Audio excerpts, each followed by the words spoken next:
Hello everybody and welcome to the Genshin Impact livestream. Hope it is a wonderful Thursday. Hello X-Night. I want to say Friday, not Thursday, because like I'm not working tomorrow, because I'm gonna be busy. I'm going to the convention. The convention starts on Saturday, but I'm already going tomorrow because the trip takes 5 to 6 hours, and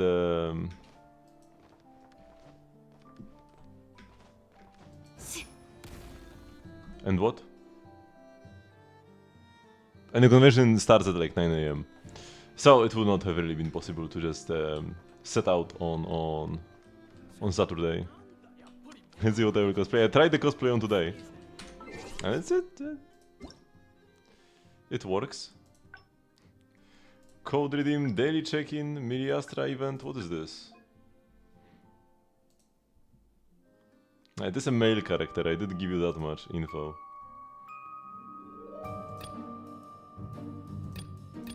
Oh, it's the invite thingy. Okay.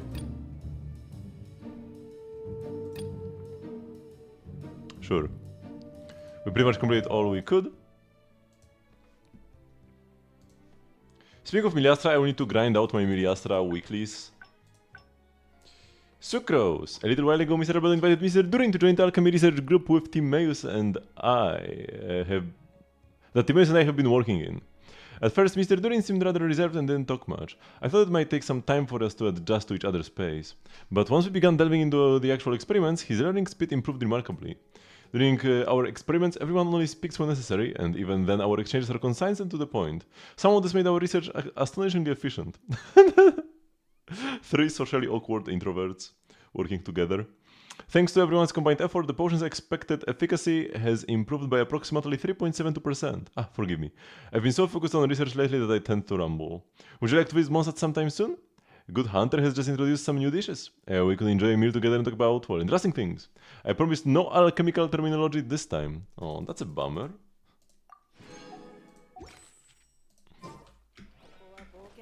Okay, let's start by doing some dailies.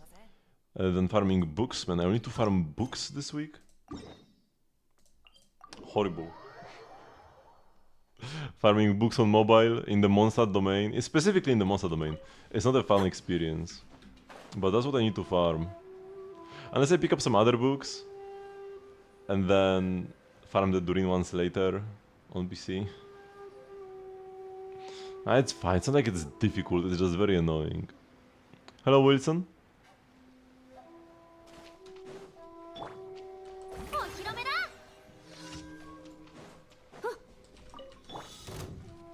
Okay, let's slay some foes swiftly.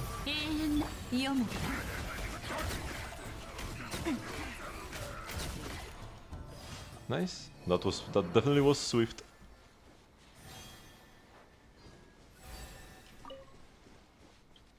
Yeah, her 6 is good, but like you said that she's gonna be a nice quality of life upgrade. I think that's what you. Oh no, you called her comfy. Might take more free time, but more comfy is good. I feel like she's about as uncomfy as it gets, though. Having a support with long field time and also like specific aura requirements is about as uncomfy as it gets.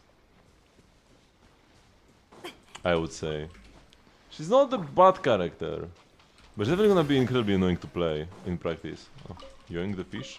Because the thing with Yahoda is that once you begin absorbing, like if you have multiple elements in your team, which almost always is gonna be the case, you have like Dendro and Hydro, or you have Hydro and Electro, then if you start absorbing one, you have to absorb that one until the end. And if the aura gets replaced, because you know some elemental reactions happen, she stops working. So like if you want to put her in a Nefer team, you need to make sure your Laomai has already stopped going, because otherwise it will... oh my god, I'm dying.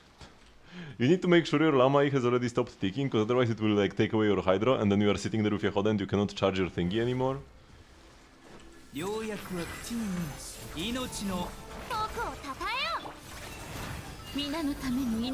Hello, dude gamer.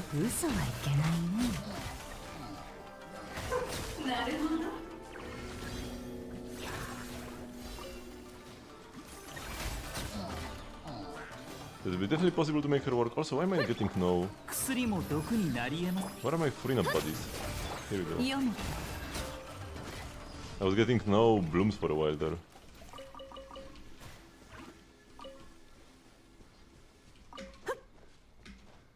Depending on your order of characters.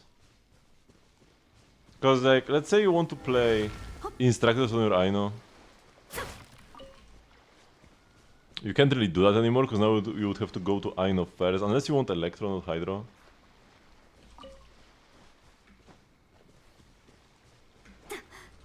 But yeah, if the enemy moves during her setup, she needs to like hug them for a couple of seconds. It's not like she needs to stand there for a couple of seconds like Yae, who just can dance in place and then the turrets just do the rest of the work. You need to hug the enemy for 3 seconds. For her thingy to work properly. Like, she'll be fine, right? You will be able to make her work, but she is definitely not comfy. I just wanna like make that sure. She will not be a comfy option in any team.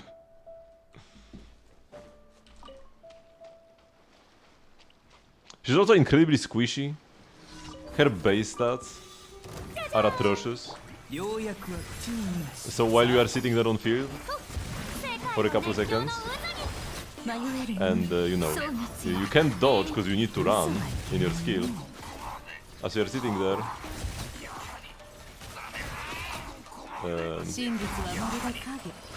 if you get hit, you die from full. So being a healer doesn't really help all that much in that case, because you know, it's not like you can ult while running. Hello, Molonek? Like even if you have the ult going, you can just get one shot.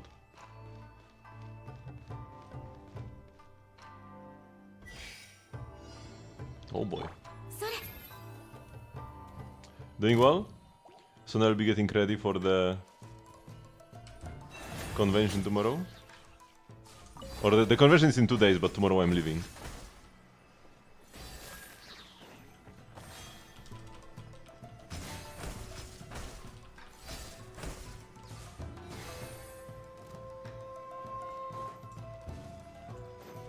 Here we go.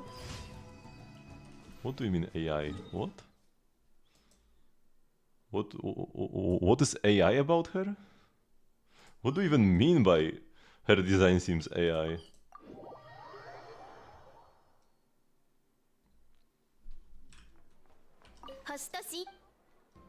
Okay, claim the rewards. Time to get some books. I could get some weapon mods as well, if I don't want to farm this domain.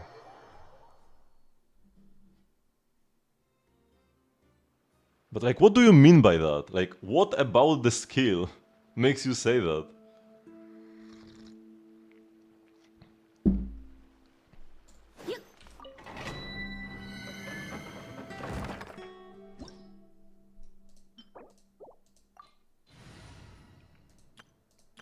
Okay, let's have this team with... I probably should play another Pyro over Mizuki. And the rules are awkward. No, then just say that her skill is awkward, not that's been designed by AI, because that makes no sense. I don't even know how many books I need, but I know that these books, I never have enough ballads. I do want to crown my Venti. Maybe even basics are more important than Inao. If I want to play some, maybe if I want to play some on-field Venti, like for the new Stygian, that's really pretty good. Then there is Albedo, who also needs the same books.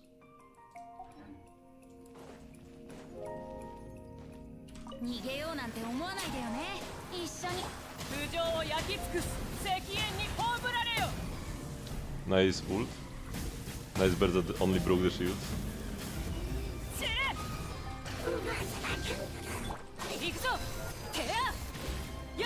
Go Mizuki.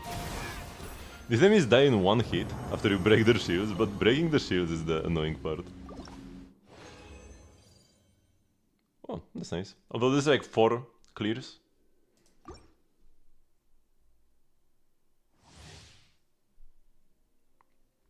Planning to dribble crowning Venti? Possibly. Yeah.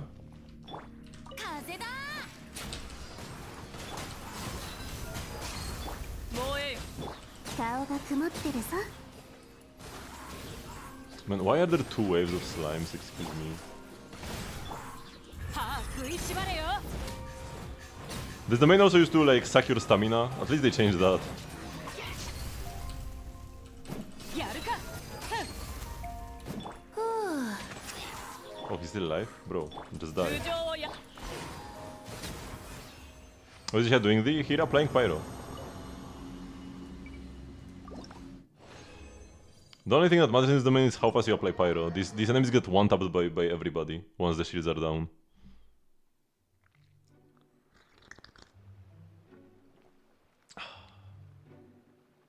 What kind of requirement is Pyro Cryo on Anemo? I mean, pretty normal one.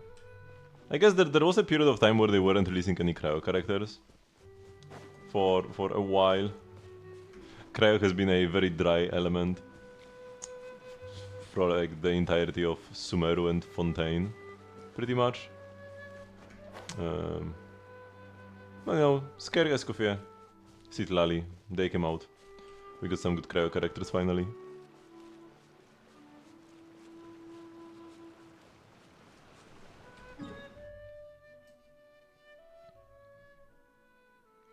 I mean, back then the domain would suck all your stamina. Like you couldn't regenerate stamina at all. So, who wants to charge attack? Although it doesn't really matter, you could just like spam basics and it would be fine. You probably tried too hard to do like optimal combos. Maybe you brought some Hydro characters that were useless. We just need Pyro up. Ideally AoE Pyro up and ideally off-field Pyro up. But even like Bennett can solo this. I mean, any Pyro character can solo this domain, it just like takes longer if you solo. Because the enemies are incredibly weak. Pitiful even, but they have Cryo Shields. And they take no damage until you break those Cryo Shields. Okay. So the rest, Artifact domain. We can never have too many artifacts.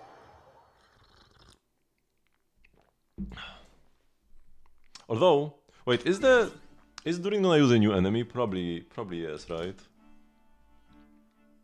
Because if his world boss exists, I could farm that. Nah, it's new. Okay, yeah, we cannot farm that.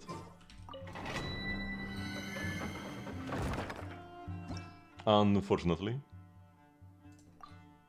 I don't mean the enemy mod, because that's trivial. I mean the boss mod.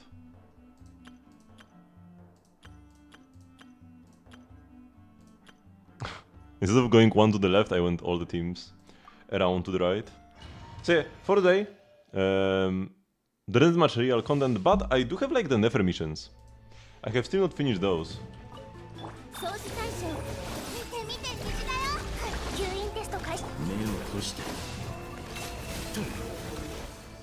So, yeah, we actually have some real quests for now.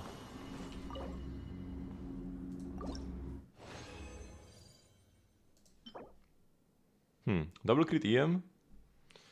I think my current feathers are better than this, but those are all the stats that Nefer needs. So I need to compare this with my Nefer feather. I think it's not good enough though, but let's give it another like chance.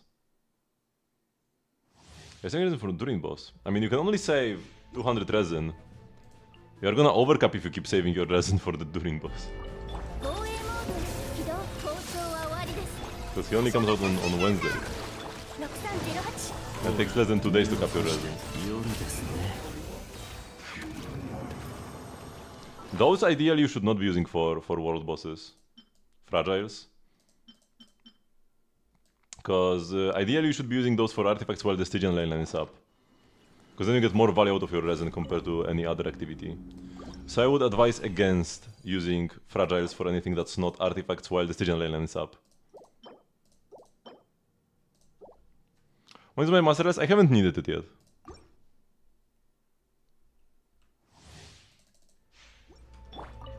I will use it when the situation calls for it. Also, probably I will use it on Durin.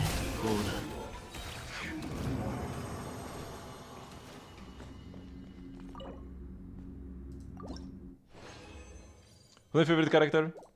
It's hard to pick one, but some of my favorites are, in no particular order, Klee, Fischl, Inefa, Durin, Chiori. Probably I'll be like top 5. I'll see like a Mia.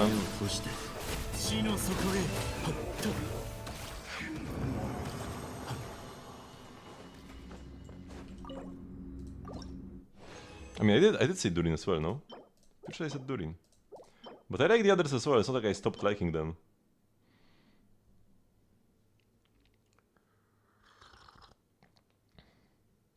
Yeah, your next patch of Flame is gonna be upgraded because of Fischl and Sucrose. Yeah, Fischl buffs are kinda big. 180 EM for free? Yeah, that's very nice. You wanna max him day 1? I mean, you are gonna max him out slower this way, or you are gonna actually upgrade your character slower this way in the long run, because maxing out the character isn't just getting the mats and that's it. You also need artifacts, and artifacts take the most time. You're getting less resin per resin spent. You're getting less stuff per resin spent if you use your fragiles on stuff that's not artifacts while the Stygian lane line is up. You got artifacts already? I mean, you can always get better artifacts. I'll spend the rest of this as well. Hello, Sayonara.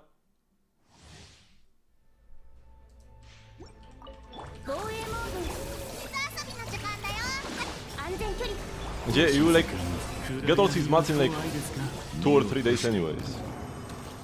So,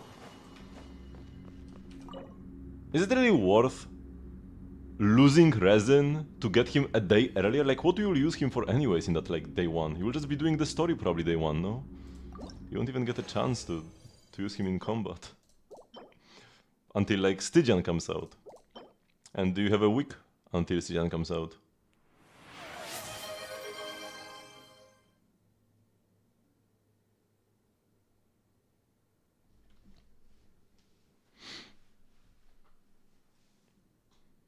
I wonder if they'll ever buff Xinyan, hope not. She's not really part of any, like, faction. At best we can get, like, I don't know, Xiangling's friend group faction, or whatever, but it's kinda hard to fit her in with anybody. Liu and neighborhood friends. There are quite a few characters that would meet this requirement.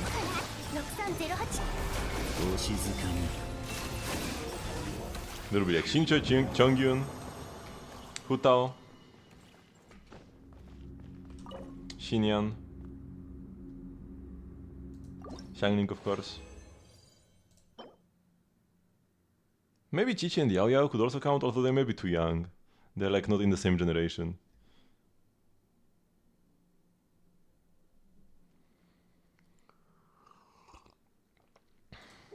Xiangling is very like a good buff. Should I spend this? Yeah. Oh no, I wanted to keep it in case I like condense too much resin later on. Yeah. Let's review the Dialin.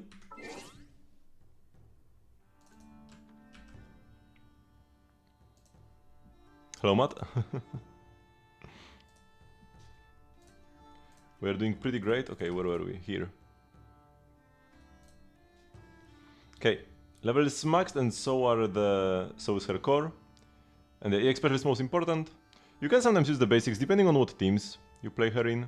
If you play her with characters who like on-fielding like Yixuan, you are not really gonna ever basic, but if you play her with like if you play her with Jiuan or Korin or something like that, or Harumasa, then you can stay on field more, basic more, and then your basics are also useful. But yeah, it's mostly just assist, special, and chain, so that's good. You can also max the other two. And create is almost max, that's nice, 98.6.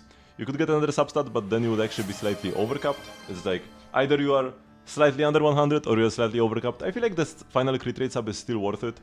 She gets a lot of crit damage from her self buffs, so the crit rate both helps her damage a little bit, and also it's just more days, more impact rather, which is helpful. And yeah, 4-piece King of the Summit is a must. She loves the days 2-piece, and then also the team buff.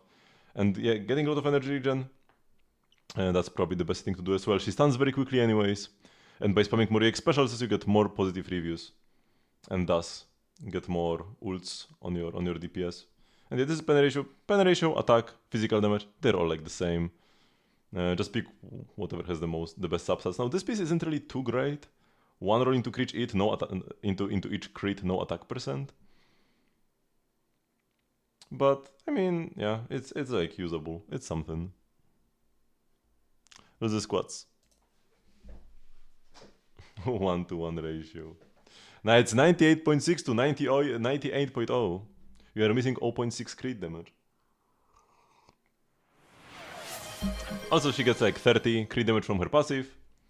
King of the Summit gives you 15 more. So at least you get 45 more. Oh, and her engine gives 30 again. So that's 75 more crit damage in combat. So you're pretty much 1-to-2 in practice, in combat. Okay, what do we have here? 1-to-3. 1, 2, 3, 4, 5, 6, 7, 8, 9, 10, 11, 12, 13, 14, and 15.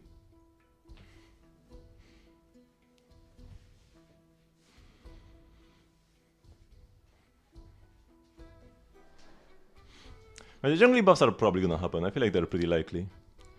They might even go region by region and actually focusing on the Archons. Not impossible.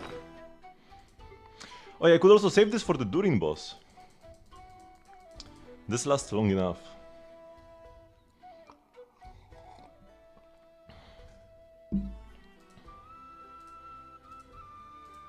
So yeah, either if I condense too much, I will use it for the event. Double book drops, because you cannot use condensed resin for that. Or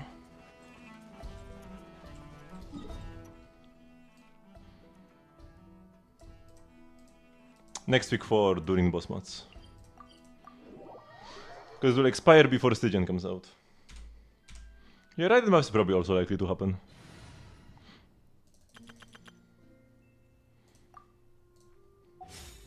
I had a cool suggestion.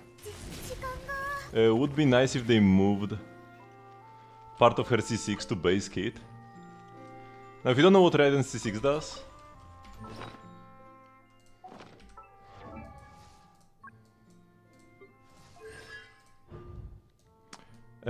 while ulting, like while attacking in her ult state, she reduces other party members' burst cooldowns by 1 second up to 5 times.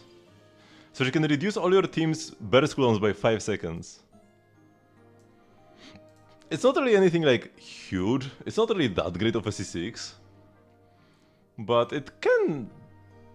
Because like, one of the biggest issues is that her own burst is 18 seconds anyways, it's kinda like on the longer side. So unless she's with some like 20-second cooldowns, unless you are playing her with Yae, who's 22, this is not really gonna help out your rotation speed all that much. But maybe like a lesser, maybe being able to lower everybody's cooldowns by 2 seconds, including her own, and then she could take 18 seconds to 16 or something. That could be something.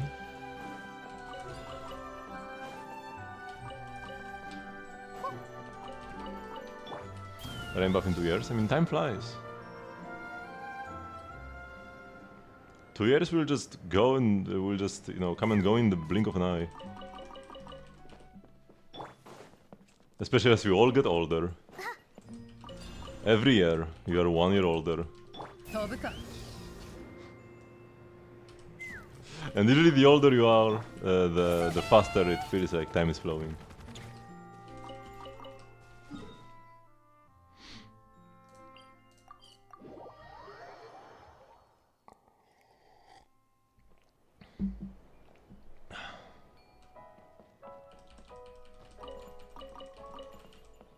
And they will become like Granny Islina, cause she's kinda immortal, or at least very long lived, and we're just gonna die at 80.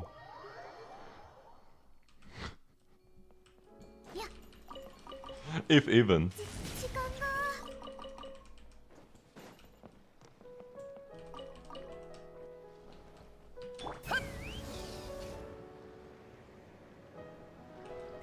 Also relevant and meaningful there should be. That actually would make the buffs less meaningful, you know? Because if everybody gets buffed, then like it's as if nobody got buffed.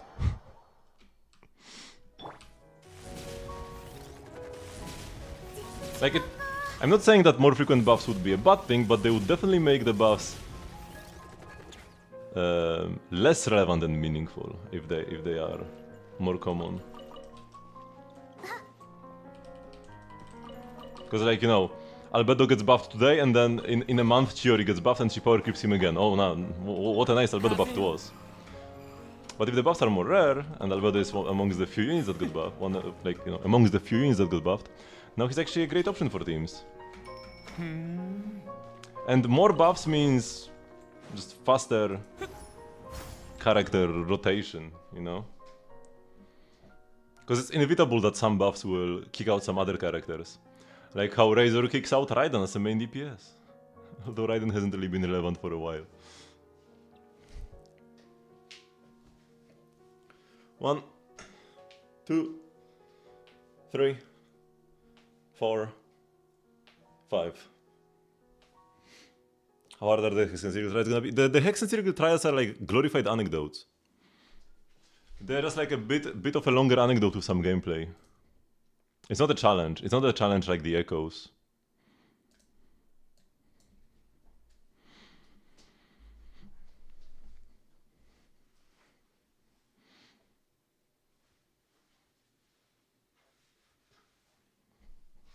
I mean, Raiden is good as a Hyperloom driver. Let's build her for EM and bam.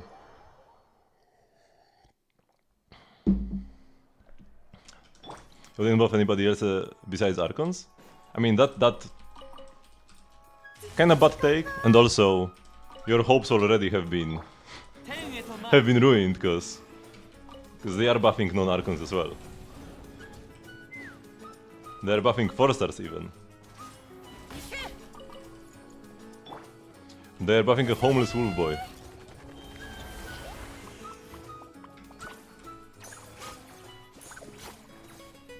Hello, Frisky Disc. Just wait for the first buff wave to come out. But maybe like next year for the Lantern Ride could be a good timing, because you know, now the buffs coincide with Durin's release and also the upcoming Alice and Nicole release. Like the Alice also matters, right? She is part of why the buffs are happening, and possibly even Varka. Like, we're getting a lot of Monsat stuff. So that's why we are getting the Monstat buffs. So, let's just assume the next buffs are gonna be Liyue, because it would make sense. We would need to get a lot of Liyue stuff, and that usually happens around Lantern Ride. It's not gonna be this Lantern Ride, because that would be way too soon. So possibly next Lantern Ride. So a bit more than a year from now would be like an optimistic assumption, I would say.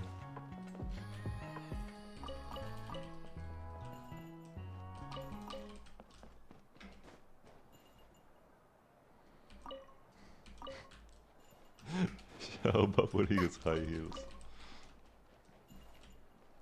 Xiao meets Sarah and gets to borrow her shoes.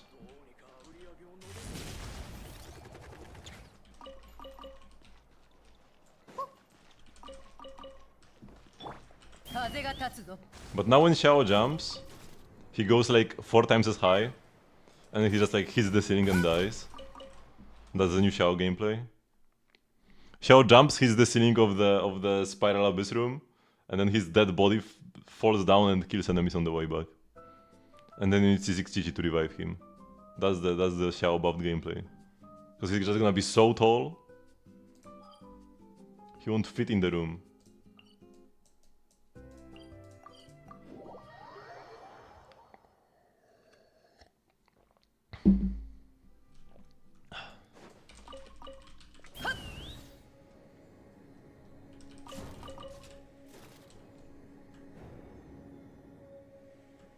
Also, another possibility for the next wave of buffs would be to be Mondstadt buffs again.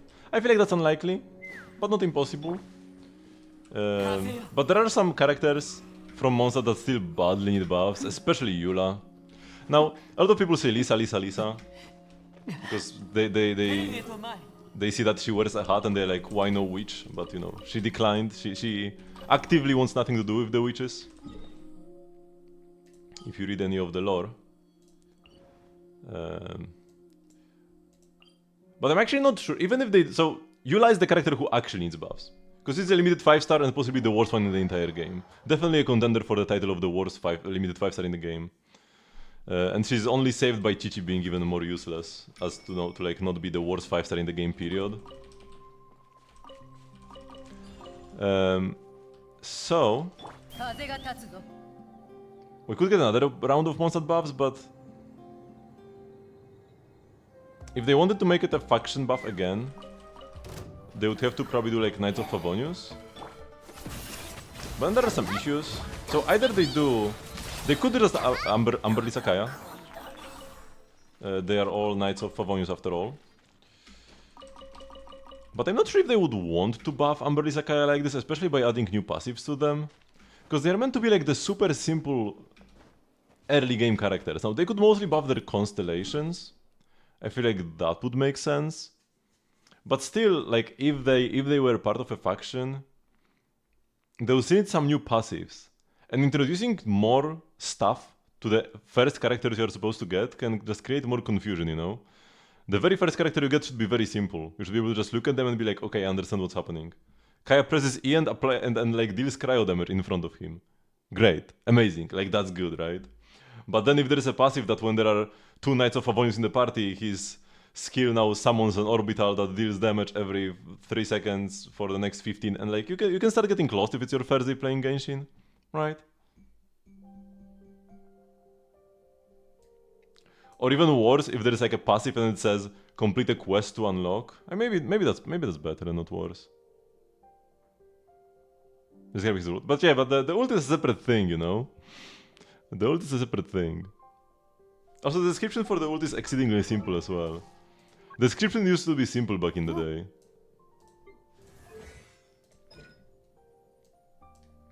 Coalescing the frost in the air, Kaya summons 3 icicles that revolve around him. These icicles will follow the character around and deal cryo damage to opponents in their path for the ability's duration. That's it, right? And if we start getting passive, that's like... If you have at least 2 Knights of Favonius characters, I don't know. I feel like the basic characters, like, it could be their goal to keep the basic characters as basic as possible. My ideal vision is to just get, like, a 5-star Kaya version or something instead of buffing the old Kaya. Kaya that actually uses his abyssal powers. Which he may or may not have. But he's Canrion. Just like Arlecchino, but just from a different dynasty. Just like Arlecchino is the last remnant of the Crimson Moon dynasty, Kaya seems to be one of the last remnants of the Eclipse dynasty. Outside of all the immortal people.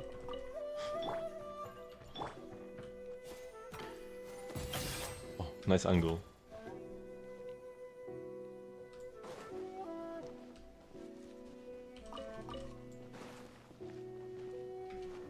Jin has been the MVP of this Stygian for fall damage reasons, but there have been even better setups even without Jin, where you just use Mana to leave the enemy in the air, and then trap the enemy in between geo constructs and kill them in 15 seconds.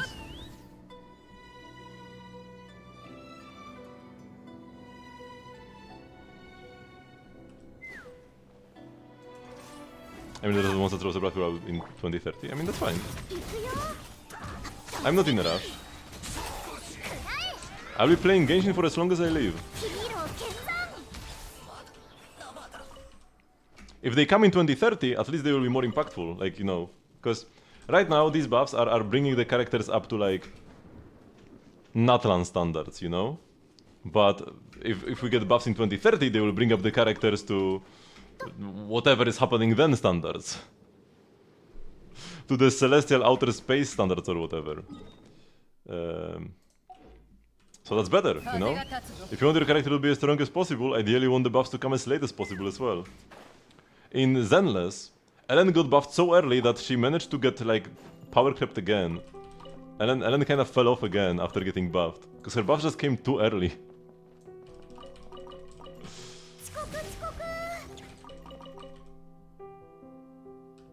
Nah, not early Fontaine levels, no. Early Fontaine levels is Lina and Ryo, honestly. Those...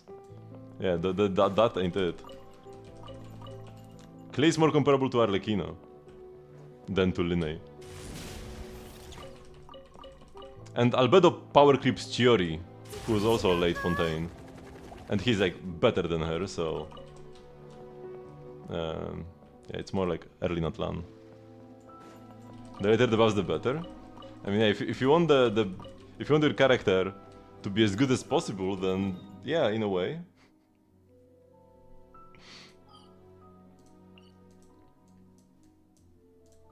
It also depends on how bad of a state the character is in right now. Like, Fischl didn't need the buff at all. But trying to play Albedo, like... Albedo was not really playable before the buffs. Or Eula is not really playable. So if you want to play Eula at all... I mean, you either play Pyro Plunge Eula with Xianyun, or you hope the buffs come as soon as possible in that case. But maybe if you wanted buffs for like...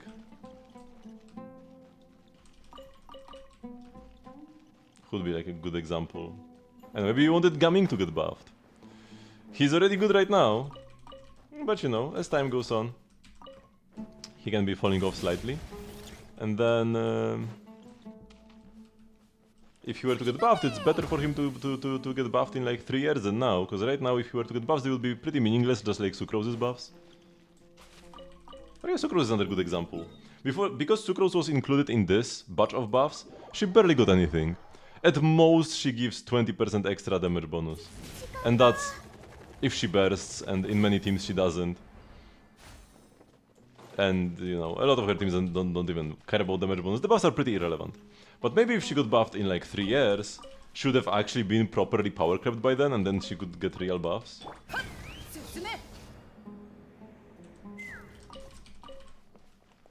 Now, Sucrose has been an amazing character for 5 years already, so... I don't think she's gonna get knocked out of the meta anytime soon. But the buffs are kinda meaningless.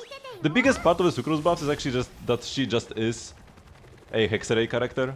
So the fact that she can activate the buffs for others. The fact that she can activate the buffs for Durin or for Mona, for Fischl. That matters actually quite a bit.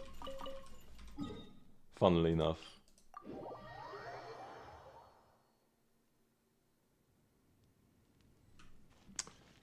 Fischl Sucrose, sure. Mona Venti, not really, no.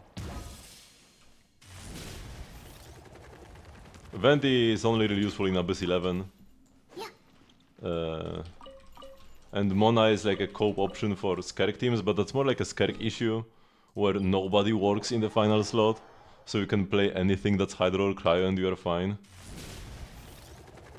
However, once again, funnily enough, the one team where Mona is actually played right now, which is like the Skerk teams, the buff doesn't work in because it's impossible to proc Mona's Hexarray passive in Skerk teams, because there are no other Hydro/Cryo witches. If Nicole, maybe. I know that like people have pointed out that there is like a red gem on Nicole's back, which might be a vision, which would mean she's Pyro, but I'm not convinced that it's a vision. I need to get a closer look. Because both, like, Durin, Alice, and Nicole all being Pyro, that's a bit too much, I feel like. Like, Alice, sure. I mean, she had to be Pyro. And Durin makes sense. But Nicole as well? I think this is just like a decoration.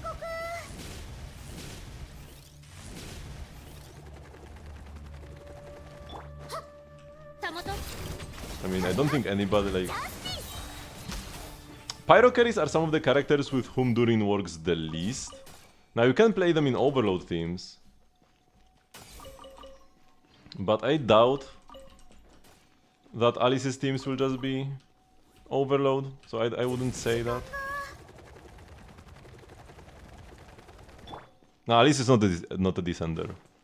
We haven't met any descenders that are alive, and like, yeah, because the descenders, the first one is are the heavenly principles. They are asleep right now. The second one we don't really know, but it's probably the guy from. Actually, no, that's the third. Yeah, the second descender we don't really know. We don't exactly know who the second descender is. The second who came, but it might be Nibelung or it might be the Voyager, or maybe Voyager is first and then the heavenly principles are second. Then the third, that's the guy from the Not Cry books. He's dead, and the nodes are made from him. And then the fourth is us, and that's it. There could be a fifth. It's not like we were ever told that there are only 4 in total. I'm pretty sure. It just makes sense that we are the most recent one, and we are the fourth. But yeah. Alice is in the descender, because just being from outside of Teyvat or being able to leave Teyvat does not make you a descender. Being a descender is about having the will to rival the world. So essentially you have the potential to become the ultimate god if you are a descender. You have the potential to, like, yeah, bend the rules and stuff like that, you know?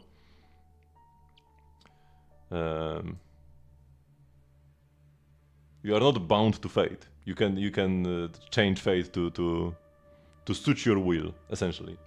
And characters like Skirk or Surtalogy or Alice, they do not have that potential. Even if they are very powerful. They are still shackled by the system.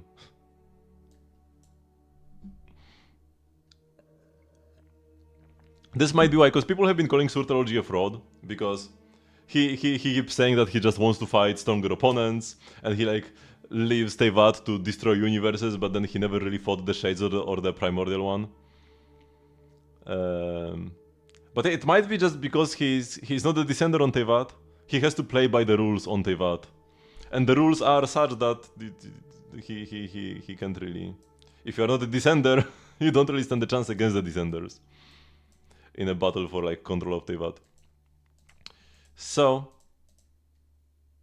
he might actually be as powerful as he claims to be, and a universe-destroying threat, but he might be kind of powerless against the top dogs in Teyvat, because he does not have the descender status.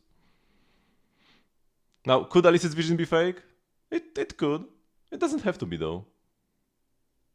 I don't think she has any reason for it, because Zhongli and Venti have fake visions because they want to pretend that they are regular humans, right? They have like a second identity. Alice does not. Alice doesn't care. So I don't think she would have a reason to wear a fake vision.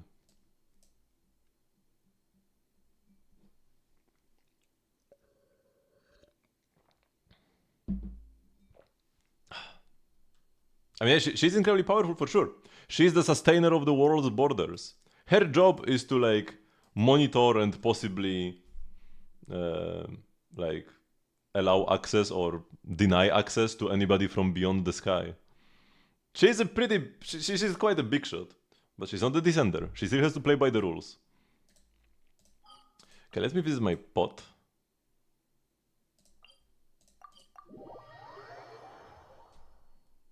You mean Nicole?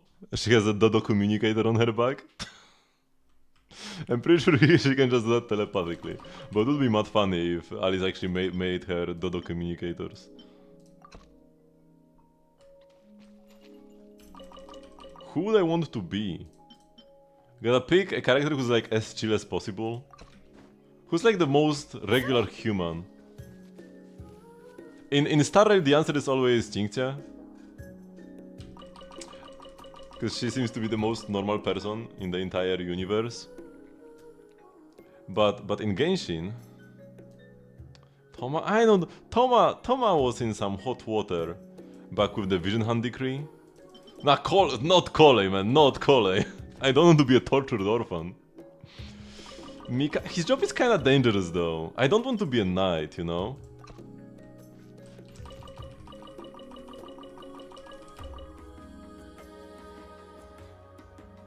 Lisa might have her own baggage as well.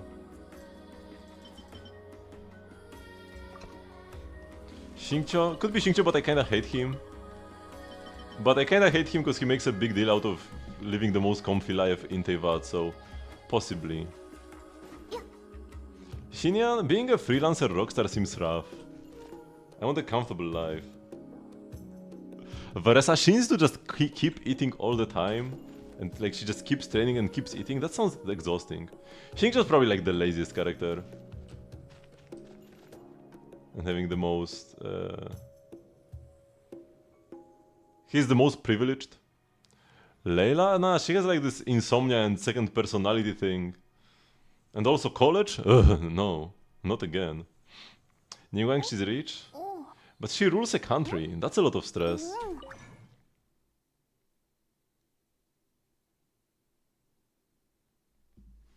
Wait, let me look at like a list of characters. Is there anybody I'm forgetting? Who's like very chill? Sucrose has it kinda chill. She's a knight as well, but she's more like she just sits in a lab all day. Creates monstrous flowers. Sucrose wouldn't be a bad choice. This no. Chongyun isn't a bad choice. He does like... Biggest issue that Chongyun has is that he wants to be an exorcist, but then all the spirits fear him so much he cannot even do his job. Because he just comes and the job is done. But also he's friends with Xingqiu, and Xingqiu is the nastiest character in the game, so that would be rough, you know, getting bullied 24/7 throughout your entire life. Here, no, all these characters too much emotional baggage and stuff. Xiangling isn't bad. Yeah, Xiangling is definitely a very good choice. Rosaria? No. Rosaria was like an orphan who got taken in by bandits and then killed the bandits that took her in or something. And she's just like so dead inside. Yeah, no. Amber seems like a pretty good choice. Yeah. She's a knight as well. So maybe not, but she's kinda chill. Kaya definitely not. Definitely not Kaya. He's like, somehow he traveled from the past or whatever. He's like the last descendant of Kanria. No. There will be some like nasty stuff in Kaya's life. Also just his history with Diluc already. Barbara isn't bad. But also being a nun seems rough. Diona is okay. Although, I mean, she has this, like, Diona's biggest issue, I mean, she has a dad who's drunk all the time. You know, she's got a dad with alcohol problems. That's not the best, but also not the worst, not the worst thing in Teyvat. Any, like, Adepti and long-lived characters are out of the picture already. Kazuha, nah, his entire clan got wiped out. And he's just kinda a homeless wanderer. He did kinda make peace with life, but that's not a life I would want to live, no. I would rather have a house, you know. That's kinda my criteria. Yoimiya is amazing, actually. There was the issue of living in Inazuma. So she was like also making efforts in the war, in the civil war. But like right now, Yoimiya is probably the best pick. How do I know all the characters? I just played every quest, and I never skipped any dialogue. So I know everybody's backstory. Definitely not Aloy. Definitely not Aloy. Nah, Ito is like constantly broke. That's not good. Yeah, any character who's too important, that would not be chill. I would say Dori is not great either. She also had a pretty sad past. Her siblings died because they were too poor. Would Nilu be chill? Sure. There was this whole like dream thingy where she was used as like the catalyst for the samsara in Sumeru, but she wasn't even aware of this really. She did have to take part in some dangerous operations against the sages though. What's Noel's backstory? She wants to become a knight, but Jin thinks that Noel would like overwork herself to death. And she's like too selfless, so she doesn't let her be a knight and just keeps saying that she failed the exam over and over again. She's like the Sisyphus of knighthood. Yeah, no. Anybody who's like long-lived, there is gonna be some nasty stuff there. that we might not even know now. Al-Haytham wouldn't be bad. But if we are picking characters that from Sumeru, Nil is probably even more chill. Maybe Al-Haytham is chiller. Nilu actually has to like work. Al-Haytham doesn't really.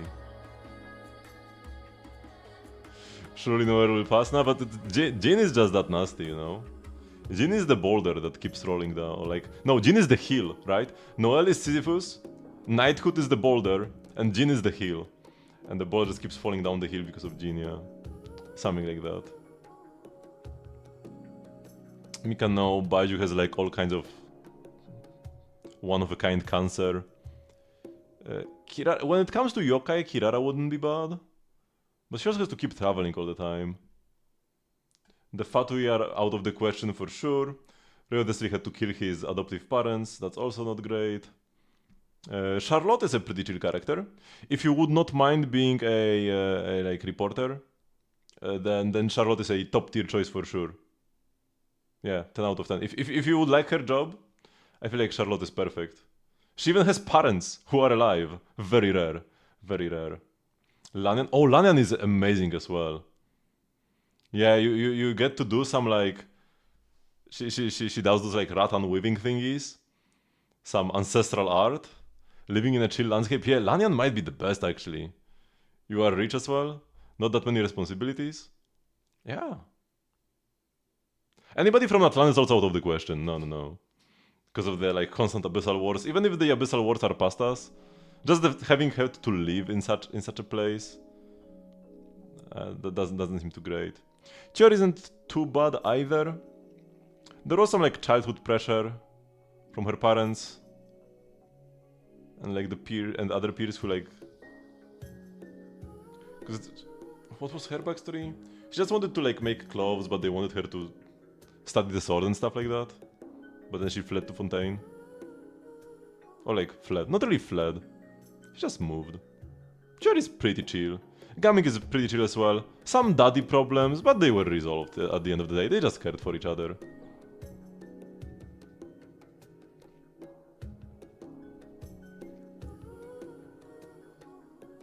Yunjin, being a Chinese opera singer seems really rough. We are making 5 stars because they are 5 stars in the game as well. Also, some of the Fontaine characters like Chlorine, Chevrus, Navia, they could be cool because they have like the D&D group. But most of them have some like quite a lot of emotional baggage. Chevrus would probably be best if I wanted to be part of the Fontaine D&D group. Yeah, being a detective seems pretty rough, but if you wanted to be a detective, Heizo is a pretty good choice. That's not really... Emily? If you wouldn't mind being like a... No, she like investigates crime scenes and stuff like that. What's Candice's story? She's the protector of Aru village. Long story short. Seems rough to be a protector of the desert village. The desert is a nasty place to live. Anybody from Atlan is like out immediately. Mizuki for a yokai, it's actually okay-ish. But I feel like being a yokai just is kind of rough in general. But yeah, Lanyan is amazing. I cannot think of a single bad thing about Lanyan. Yeah, forensic officer. Escoffier. Being a professional chef is rough. Dalia would be a pretty good choice actually.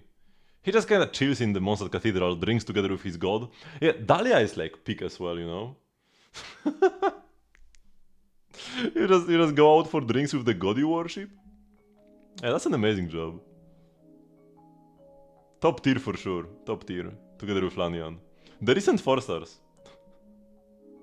are pretty decent. Not Criers, I would also say not really.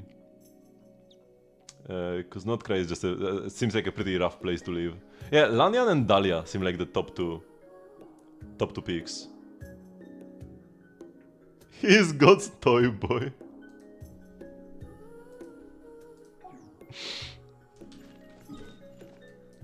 Yeah.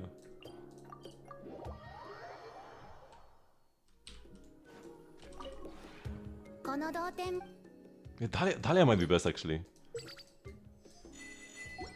I might pick Dahlia. Okay, let's make more puzzle pals. It's between Dahlia and Lanyan. Hello, Pie Dragon. 同点について Dahlia is very American. Not even. Okay, where were we? Lanyan is more like, if you want to be more in touch with nature, and just live in Chenyu Vale, that's a pretty サボってると pretty nice place to 逃げ live. ちゃうんだよ君も一緒にトレーニング But I feel like Dahlia has it more chill, you know. Being a deacon and the favorite of the god you worship.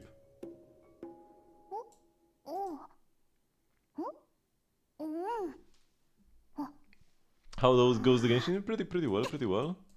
Caught up with everything pretty much. Just gonna do some residence activities. Oh yeah, one thing that I want to do. So I just managed to perfect every map in the rhythm game, but I cannot rest on my laurels because they're adding a hard mode next patch, and I feel like I should definitely really focus on the songs that gave me the most trouble in the regular mode, because those are gonna be the hardest in hard mode again. So for example, the Shiguin song that I would like to just not have to do again, I need to keep doing it to be more consistent, because now it will only be harder. Right? So I need to be even better at the one part that gave me trouble. It's not enough that I just clear it once, because I need to clear it with hard notes and like the fog in the middle. The fog should not be an issue really. We'll see in practice. But I'm used to all the songs already. So it's just about the notes being more precise. Especially in those hard sections.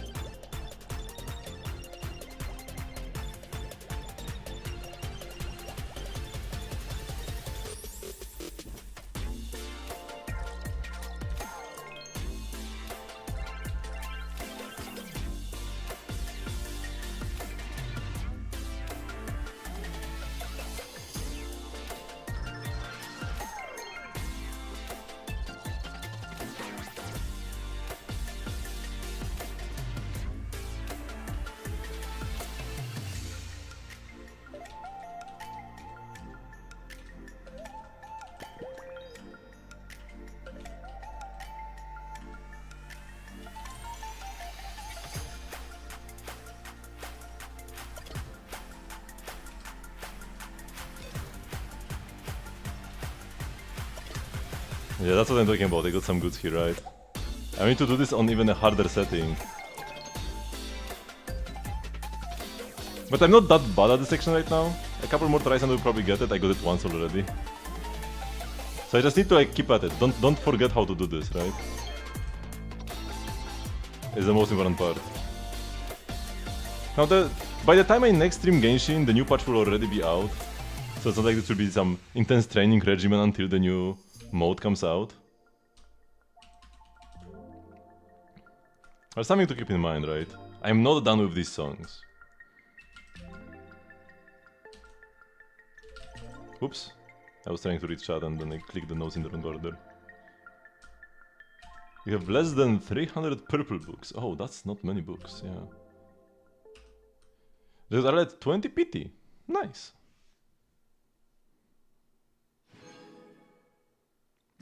Yeah, I'll be gone between tomorrow and Monday. So like, I'll be gone for 4 days, right? Friday, Saturday, Sunday, Monday, no streams. Because tomorrow I'm leaving. Saturday, Sunday is gonna be at the actual convention, and then I'm gonna come back home on Monday. But the way the trains were like laid out, I would either have to wake up really early, or I would arrive quite late back home. And I picked the arrive quite late option, because after 2 days of the convention, I don't want to have to wake up early. It would be kind of painful. Should you give EM sans to your friends over at Axans? Usually not. Usually no. You get enough EM from his own passive and the set bonuses.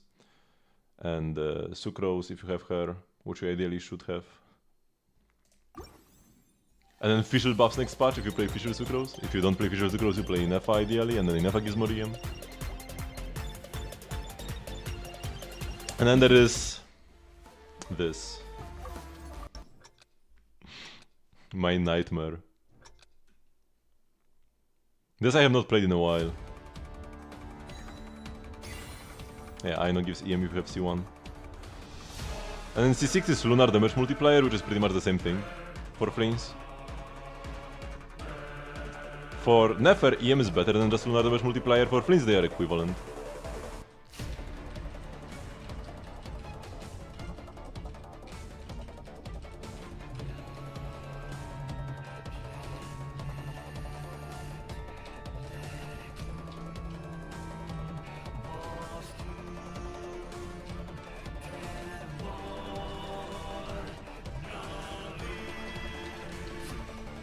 Oh, I got one good here, no. And like, if I get one good like this, on hard mode I'm probably gonna get like 3 goods in that section. Because usually one imprecise node follows another imprecise node, right? In sections like this. So I can be rusty at maps like this if I want to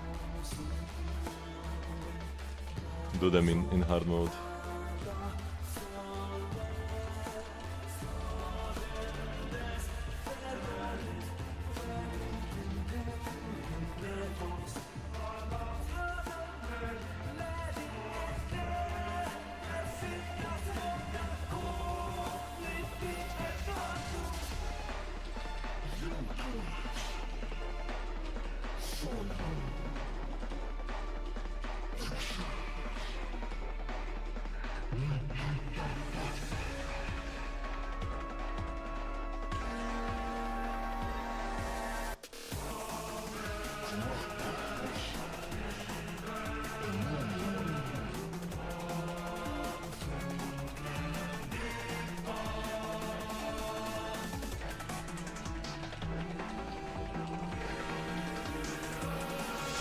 And yeah, that's why I hate this map so much. Those two sections, the one before and this one now.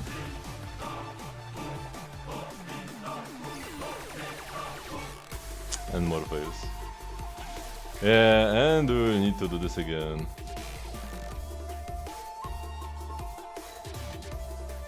And because I haven't played in a while, I already forgot how I did them. Man, more plumnia oil grind. I wanted anything but this.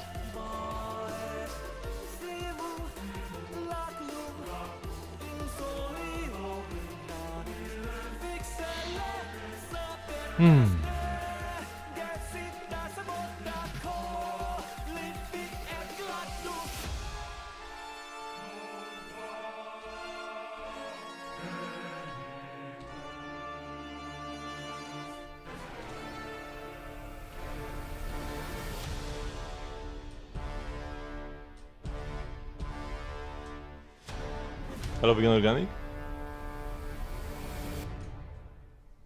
My sim is way underrated. Thank you very much. At the end of the day, as long as I have any viewers, because if I had 0 viewers, would be rough.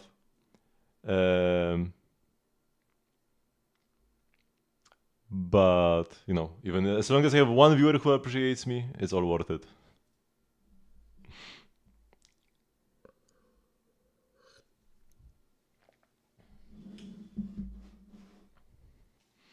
Doesn't give away 5 balls in 5 minutes. Even then, like sometimes I see streams that are like welcome giveaways and they have also like 10 viewers.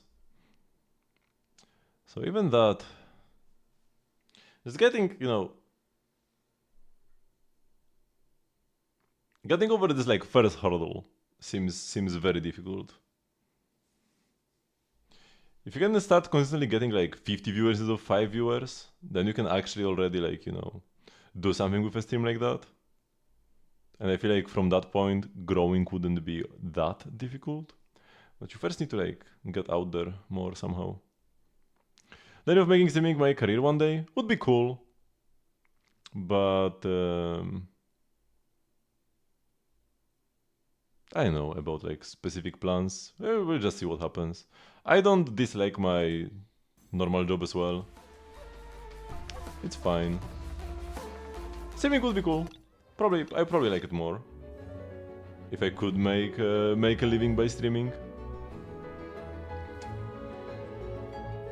But it's a pretty like unstable job. Never know what's gonna happen. Okay, another map that will be quite rough is Dueling the Mist, but at least Dueling the Mist is super fun. So I don't mind having to do more Dueling the Mist.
This probably would have been a miss on hard mode, because I barely made that. I kinda got distracted.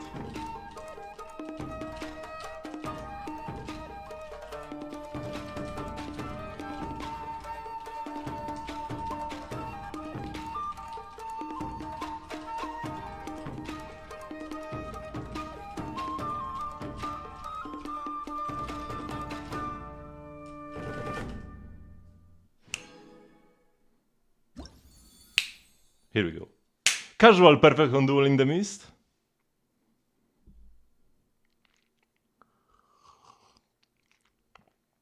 What's my day job? I'm a software tester.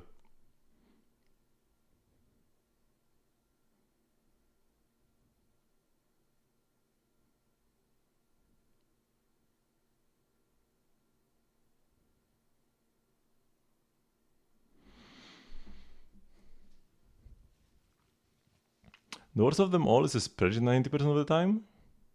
I mean, I enjoy spreadsheet streams actually.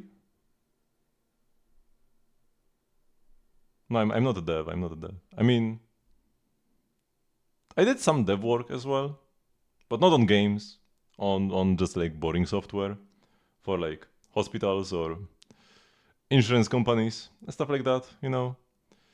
Most people have boring jobs.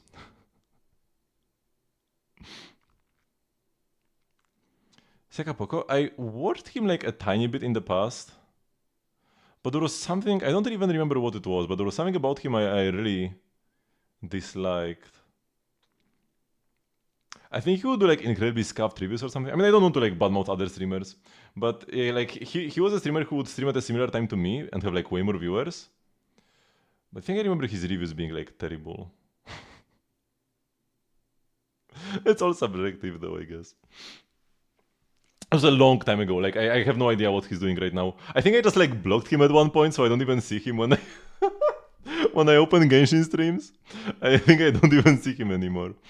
But yeah, that was like 4 years ago or something, so I don't remember the details.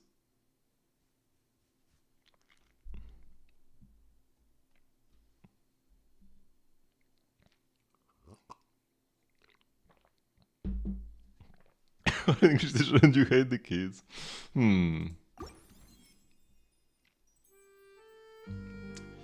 Okay. Let's leave this on a high note for now. We may come back to some more rhythm gaming later. But yeah, there is some actual content we can do. We can do some more Nefer missions.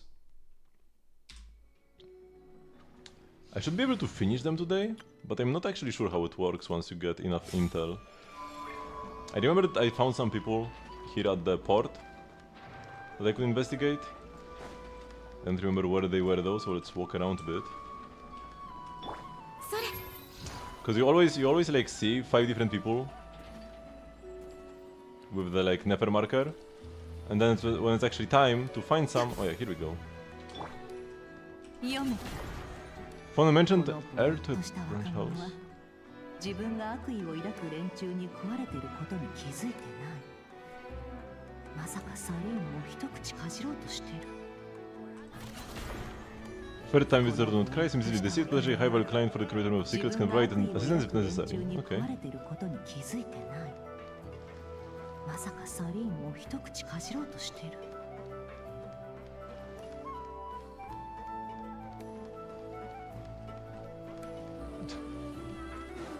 I mean, I don't want to talk bad about other streamers though. So let's just leave this topic.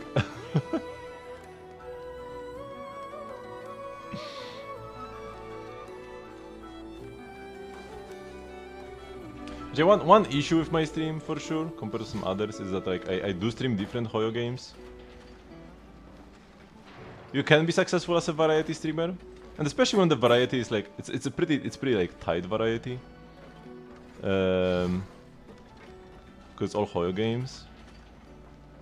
But it's definitely harder to build an audience like this, you know? Because it's not just the game, it's then like more about me. You need to like want to watch me, and like regardless of the game or something. Or maybe you just like only watch the Genshin streams or something. But it's harder to. Oh, here we go, another one. Harder to get a larger viewer base like this if people are only watching every 3rd stream or something.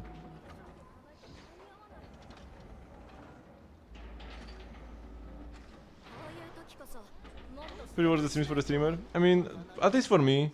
Because back when I was first starting my stream, I wanted to make my stream such that I would want to. I wanted to make this a stream that I would like to watch. And I oftentimes watch streamers for the game more so. Now the person also matters. If the person is like unwatchably nasty, I'm not gonna watch them. But I will often feel like I want to watch this game, and then like, you know, I go from there.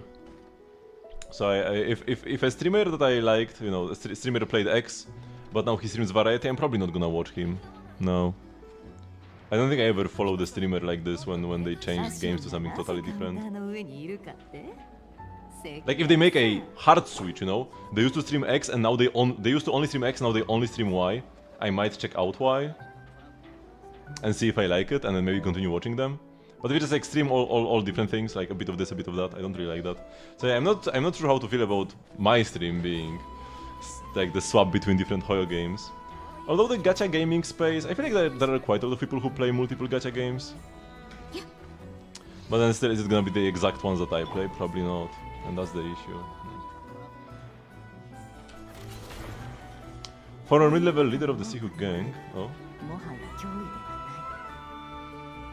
ああ、そうでもないか。彼女はあのヤフォダの元同業者だ。Once recruited Yahoda into the gang, currently working as a treasure hunter employed by the Vanish Guild, serves as a bodyguard for the port supervisor Manez. Okay, and 2 is all I needed. There probably are some. Oh, Mściwój! I never saw Mściwój before. Another Polish name. It's lacking some diacritics. But yeah, that's a Polish name. I mean, I feel like the strong part is that I'm fairly knowledgeable about like different parts of Genshin. Like both the meta and the character backstories and the lore and the exploration and everything. Like I do everything. Pretty much except for the rhythm game. I do everything there is to do in Genshin. Sorry, not rhythm game, card game, sorry. Except for the card game, I do everything there is to be done in Genshin. And I'm fairly knowledgeable about most stuff.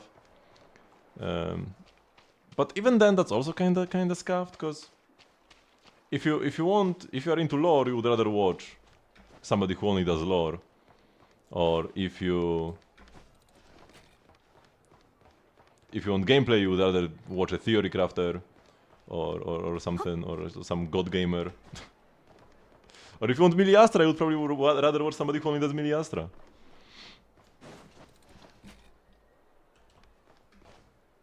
But I do a little bit of everything. Yeah. It's kinda rough.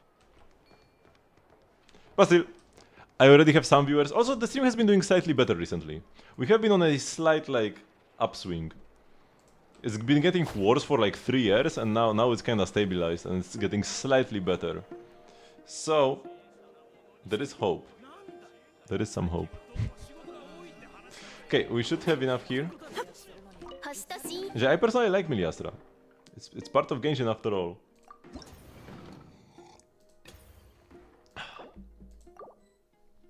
And even for the card game, it's not like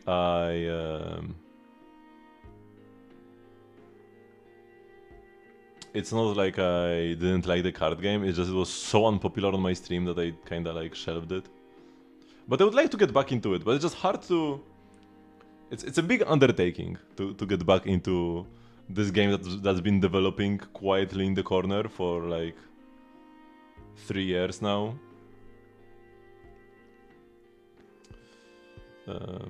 Definitely not impossible to get into it, but it is hard. Especially when everything in Genshin is so familiar to me. And then this is not. In the northern Lamp Isle, east of the Nothing Passage, lived a hermit called Derwent, who regularly visited friends in Nasha Town. Recently, however, not only has he stopped going to Nasha Town, he's also refusing all visiting guests. The recluse appears to have undergone significant changes in both appearance and habits. There is, however, another notable detail. A traveling merchant claims that their associate, who regularly delivered goods to the hermit, has gone missing after their last visit.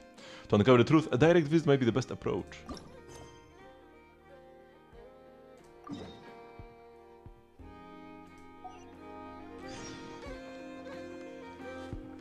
You can get some more books from here.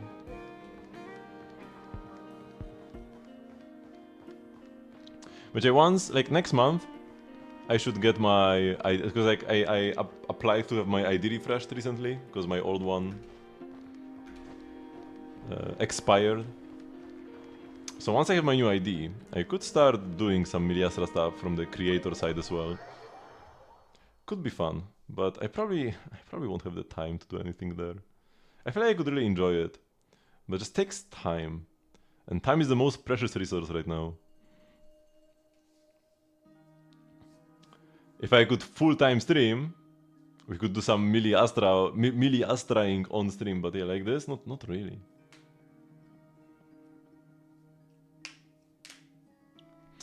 So this time we are investigating a suspicious hermit. Aren't hermits all suspicious by nature? Anyone who runs off to live halfway up a remote mountain can be entirely normal. People don't change for no reason, regardless of whether those changes are driven by internal or external factors. Besides that, missing merchant raises questions. Huh? But the area is full of dangers, everyone knows that. Bandits, monsters, there are a million ways a traveling merchant might meet their end out there.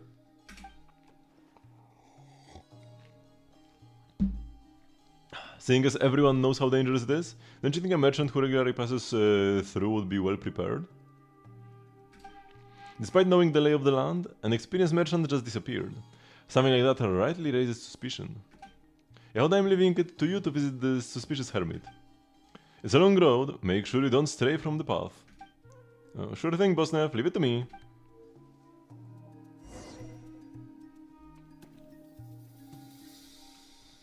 Actually, it would be kinda cool to wait until Yehoda comes out for the immersion to do these quests as Yehoda. Right now we don't have her yet. But yeah, I just want to, like, if I can finish them today, because there are like the big ones with Nefer and Yahoda. I'm not sure if that's like a quest as well or what that's gonna be.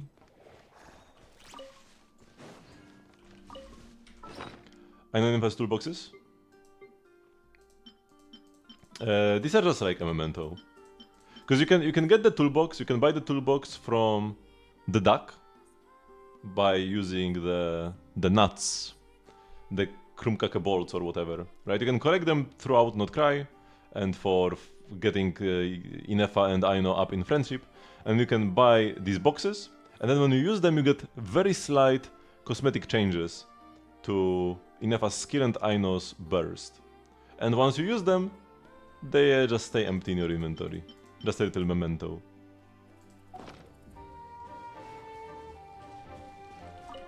Because they wanted to give every Not Cry character something special in like the overworld.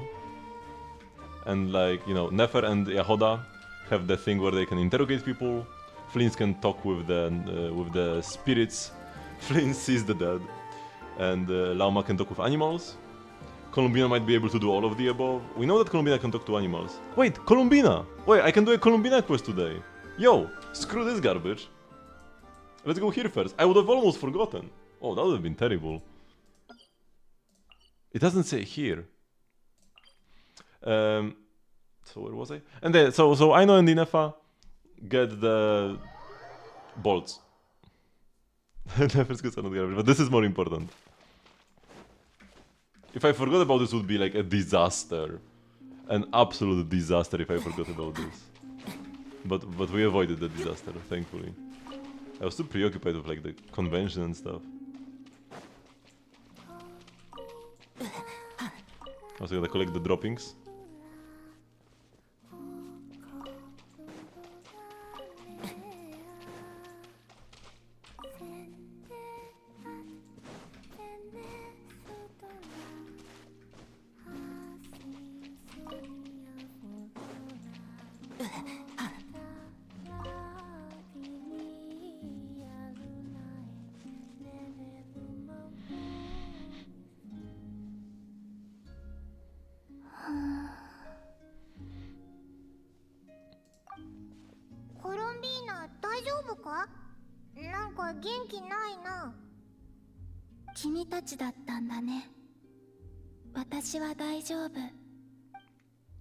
Is she thinking about the moon again? Is there anything we can do to help? 私、ちょっとした悩みでも話すと楽になるぞ。ちょっとだけ酒場の飲み物を飲んでみたくて。え？いや、ちょっとびっくりしただけなんだ。お前が物を欲しがるなんて珍しいから。しかも飲み物だなんてさ。What, are you expecting her to think bigger? 月を取ってきてとでも言われるかと思ったぜ。でも確かにお前は今自由に行動できないから酒場に行くのはそれと同じくらい難しいもんな。今に始まったことじゃないよ。パデュイにいた頃も私を捕まえに来る人こそいなかったけど、ちょっと出歩くだけでもみんな私を避けてたから。Tell the Fatui Harbingers that idol alone is enough to scare off people who don't know her. あれ？でもよく考えたら叶えられない願いってわけじゃないよな。酒場のドリンクならお前が作れるじゃないか。本当？そこまで期待されると緊張するぞ。Any flavor preferences? 味。外の飲み物はあまり飲んだことがないから具体的には言えないけど、あんまり濃厚じゃないもの。濃厚じゃないってどういうことだ？ファデュイのコートみたいな感じ。余計わからなくなったぞ。Something light and delicate then. Leave it to me. うん、任せる。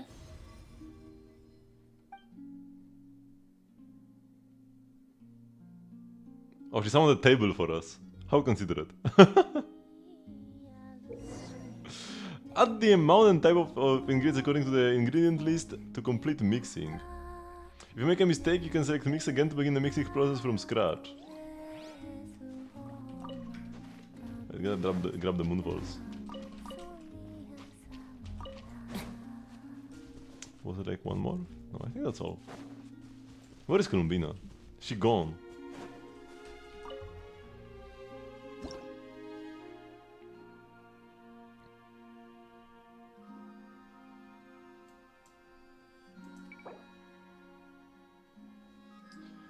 So apparently, depending on what you make for her, you're gonna get a different quest. I saw a little spoiler. You're gonna have like a different dialogue depending on what you pick for her.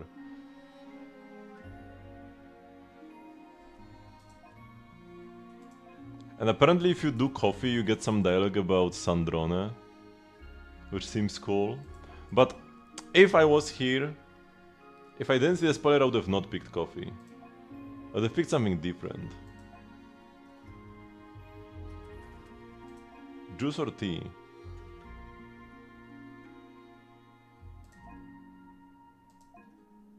Maybe the tea. Also, some people might not even know that you can change the recipe and the coffee is the default one. Let's do tea.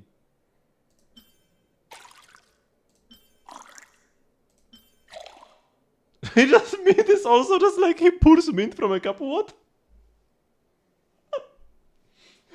I did not expect there to be just like a bottle with mint on it. And it's like, I mean, it could be mint extract, but he poured a lot of it in there.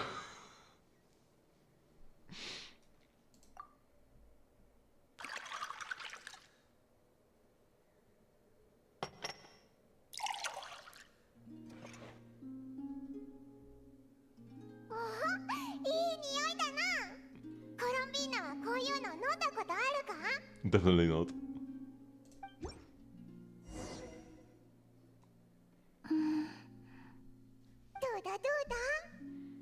すごく昔のことを思い出しちゃった。まだ蒼月の子と一緒に生活してた頃のこと。あの人たちは新鮮なミントや香料とベリーを混ぜた飲み物を作ってたの。窓辺を通り過ぎるたびに草木の匂いが漂ってた。へえ。で、飲んでみたのか？飲んでみたかったけど。なんでだよ。神様が突然、あなたの家にあるお茶を飲ませてって言ってきて、本当にソチャを出す人なんていないでしょ？あは、なるほどな。最終的にもらえたのは、きらびやかな容器に入った神様に捧げる供物だった。まずくはなかったけど、窓辺を通り過ぎるたびに部屋から香る優しい匂いはしなかったな。Well, now we can fix that. おいしい。でも、ミルクを入れるなんて珍しいね。モントのレシピだからな。あっちの人はお茶を飲むときにミルクとかクリームとか砂糖を入れるんだ。変わってるね。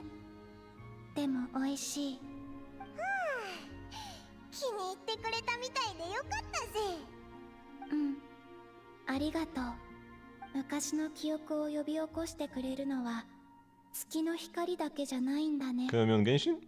For 飲 sure. み物の香りも心の奥底に眠ってる風景を思い出させてくれる。That was very nice. I don't regret my choice either. With the tea. But I will probably need to watch the others. 他の飲み物が飲みたくなったらまたお願いしていい？ Maybe we'll be able to access the other ones in the future as well, actually. Okay, and I should... This should be the last one of, like, part 2, right? Oh yeah, I automatically got the name card. Let's go. Man, that's so cute.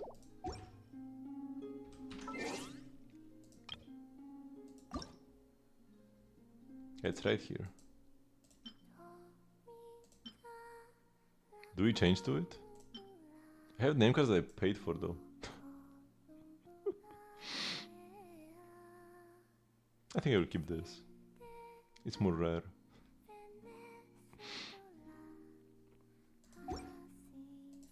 Well, I've got GP keep here as well, right? Is this you? Probably yes. Let me...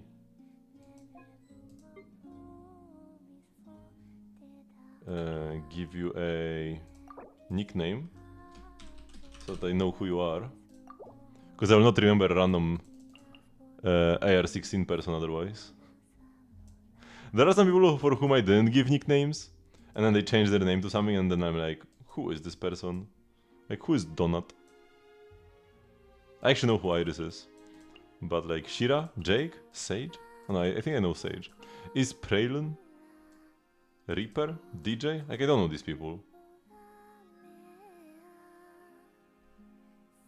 I remember Sophie Gothic though. There was a girl who came and was like asking some questions about like just starting out Genshin, but then she never stuck with it. Can I change your name? Yeah. You can change your name freely. Wait, let me mark this achievement.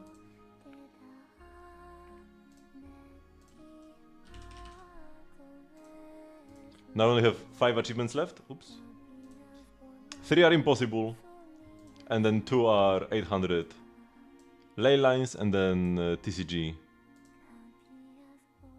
So I essentially only have 2 achievements left.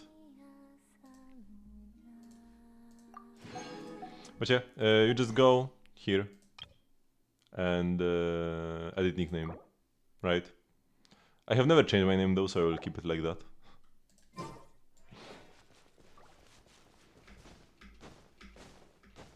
And only 6 more weeks until we can get the new wings. And until we get Columbina as a playable character. Man, crazy.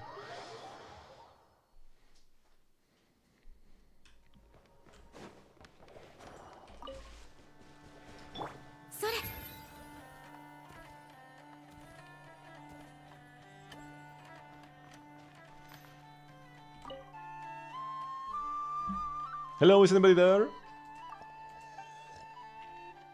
Mr. Derwent, are you home? Who's there? Name's Yahoda. I'm here from the Curatorium of Secrets. I was wondering if I could ask you a few questions. You can ask from there. I'm ill, don't expect me to get up for you.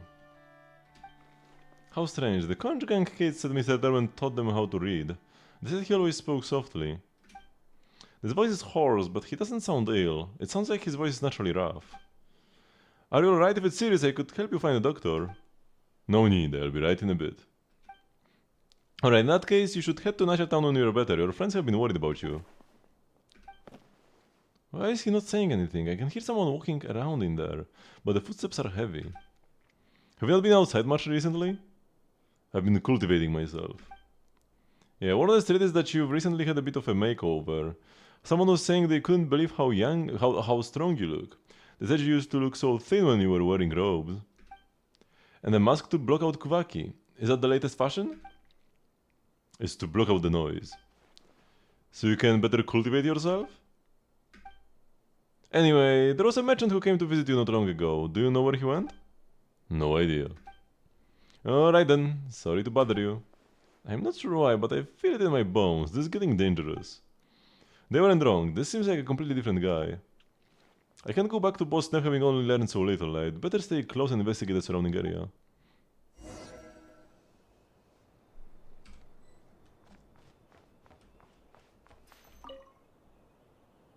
Huh, this looks like it hasn't been completely burned. That poor... Like with the other injured adventurers, he had a severe wound on his jaw. Hospitality. He confessed to me about the caravan, hoping to retreat from society under my tutelage. He told me honestly and without hesitation about the crimes he had committed. He claimed to no longer embody sin and self-destruction. He had turned a new leaf. Though there was no trace of empathy in his voice, perhaps this was due to a lack of practice. Throughout evil thoughts from one's heart is... No matter the mistakes one made, shaped by the malevolence of fate, everyone deserves the chance to choose the path of good. No one is born to commit evil, and it is forgiveness, understanding, and love that truly heal the soul. The belief in an eye for an eye will only leave the world bloodied and blind. If you use an Acheron team, will leveling up stars on the other Galaxy Rangers on the bench affect her damage? Yes. But, I mean, it's not terrible to have some Galaxy Rangers on the bench, but I don't think it's the best strat. Usually just having more debuffers from off-field. Even if they don't have the debuff tag, a character like Silver Wolf, just giving you more stacks. Also, in my run, I had like a Pella that I put 2 shoes, and like in my recent run, I had a Pella that I put 2 shoes and the poison thingy that like whenever she attacks, she deals a percentage of max HP to the opponent. And in single target fights, my Pella was doing more damage than my Acheron. It's only in AoE where Acheron could out damage her. And yeah, later on when you are playing debuff, you also really want to have like Yanqing. For on-fielders, eventually you will want to get Veld, he's kinda insane. Like if you don't have anything nice to play, slapping a Rappa off-field isn't terrible, but I haven't had any success with that yet. But I haven't played that many runs, truth be told. I haven't had a chance to try out every strategy, especially at a high level. Because it's only now that I've only played one run on Wealth Creator so far. That I won with SSS. And I think this was... Wait, was this the Acheron team? Or was the Acheron team the run before that? What was my most recent team? The one that took 10 billion years. That was Saber, right? The run that I had to like leave on autoplay for 20 minutes and at the final boss. Oh no, that was with Veld. No, that wasn't with Veld. I think that was Saber. Yeah. I heard Mr. Derwent would take in injured adventurers. This seems to have happened recently. Why would he try to burn these?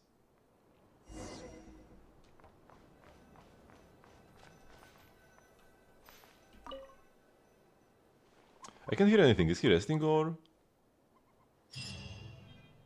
It's about time I left. Now we've got a new quest. We've done all the minor ones.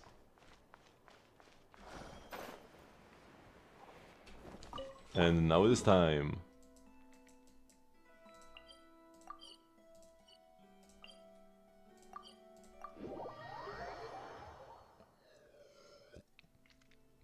To actually get to the bottom of this. Okay, this is important to remember. How to get to the flagship most efficiently. We go here and then down there. Okay, makes sense. Because I always remember I always forget rather. I never remember, I always forget. How to get here nicely.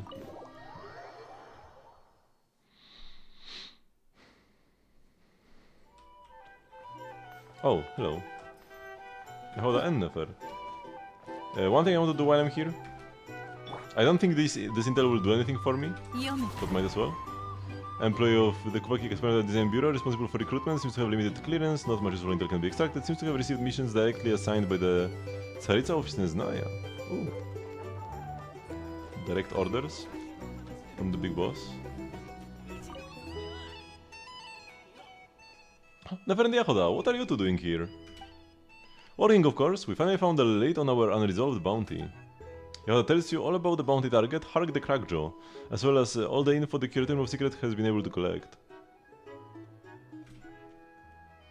He does up again. Let's start with our conclusion. The real Hermit, Derwent, is likely dead, and the man living in his hut is the bounty target, Hark the Crackjaw. The diary scraps Yahoda uncovered are enough to show that even though Derwent knew who he was, he still took him in. It shouldn't come as a shock that Hark has returned to his old ways. After dispatching Derwent, he took over the Hermit's identity. When I went to investigate, he wouldn't show his face, but no matter how you look at it, there is no way the man in the hut was the real Derwent. Taking on the role of a hermit also means Hark can get up to all sorts of bizarre activities without arousing any real suspicion. The mask he wears clearly has nothing to do with self-cultivation, he's wearing it to hide his scar. As for the missing merchant, the worst case scenario is that he's already dead. How can someone be so evil? Repaying others' kindness with murder? It makes Primal's blood boil. For all it's worth, I don't think Hark stole the goods from the peripatetic circle. Not enough motive. He'd behaved himself well enough for 10 whole years. Is the price of a few stolen goods really enough to make him throw away everything he'd worked for? I don't believe so. So let's indulge in a little speculation. We know that he returned to the wreckage of the Atlas and attacked the treasure hunters who came looking for treasure. When people are in the dire straits, they often instinctively return to where it all began. When he was still the headsman on the Atlas, he had fame, wealth, everything he wanted. But what about once he joined the peripatetic circle? Even after 10 years of good behavior, the second something was stolen, everyone turned their suspicion onto him. What must have stung even more, Juhani, who was once a pirate, albeit one of significantly less renown, remained free from suspicion. He accused Juhani there and then, but no one believed him. Driven by disappointment and rage, he made his first mistake. That was the turning point. Whatever went down in that hermit's hut was likely a similar situation. For someone like that, even the smallest of conflicts can blow up into a fatal confrontation. Hey Jan, we can't allow someone as dangerous as that to keep walking around doing bad stuff. Bounty or no, let me deal with this. Since Jan is so eager, you should get some rest, Yahoda. Alright, I've been working overtime on this investigation, I think I deserve a holiday. As for whether my speculations are correct, we'll find out soon enough.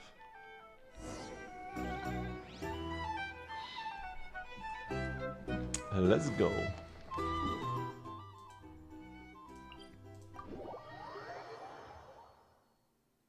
So right now, I don't need to keep Nefer in my team right now, right?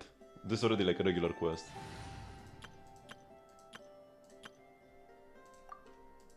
So to go like Prince instead. Yeah, this seems to work well enough.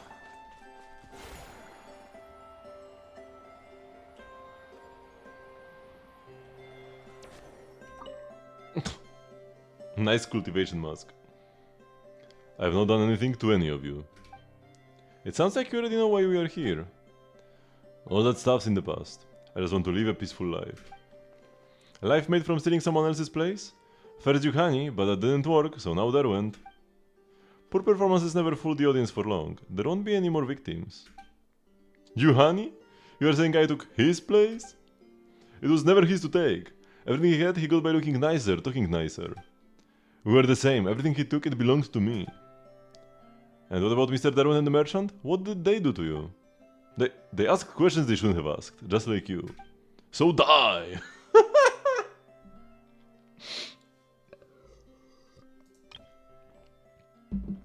I just want to live a peaceful life. So die!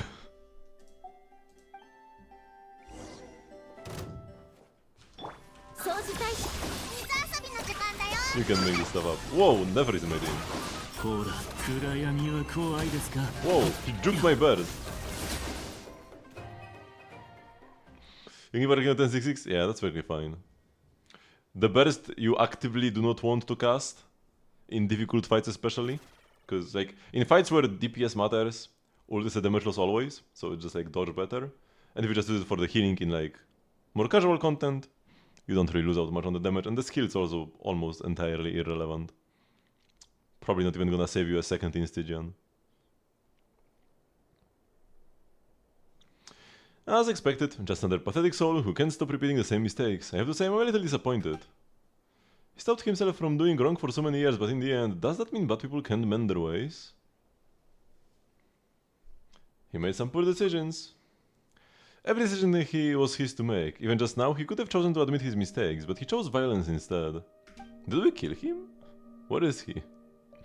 Every move was poorly made, and everyone led him to this end. But enough about him. Here is to a job well done. Jan, you can take the bounty proof to Leszek, as arranged. It was great to have you to take the reins. I could have sworn I was on a vacation today. And now that it's over, I think it's about time to get started on your next job, right, Yehoda? Eh?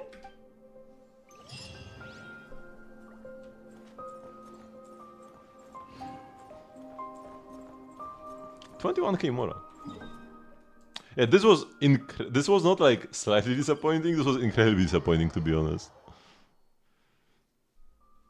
I mean, for like a little bonus quest for owning Nefer, this was alright, but like, the setup was so much longer than the payoff. Like, there was quite a lot of setup for barely any payoff.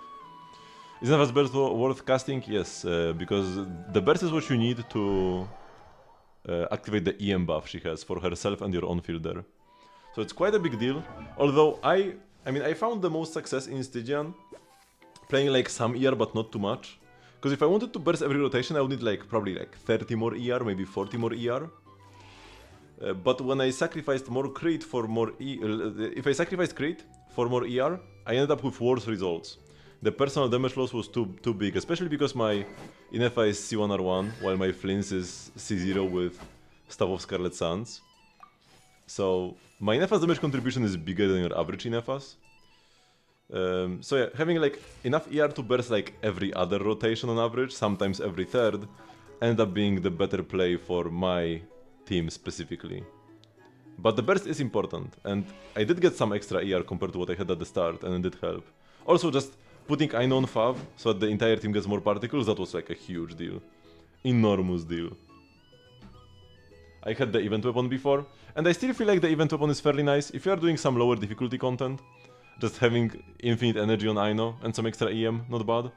But yeah, if you want to push the limits, building some more ER on Aino so that she still gets her burst immediately, but actually giving particles to your team buffs up the team by a lot. Whenever Flint's reruns, I will definitely get his weapon. Unless the weapon banner is like absolutely horrible again. Unless he reruns with like Kokomi or Baiju. But hopefully Kokomi and Baiju will never get regular reruns again. Just like Chronicled Wishes.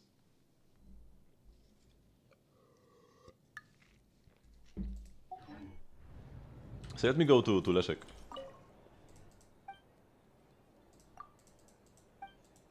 Oh, so there isn't actually anything there.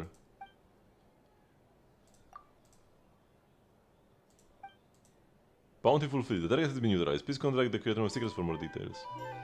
Okay.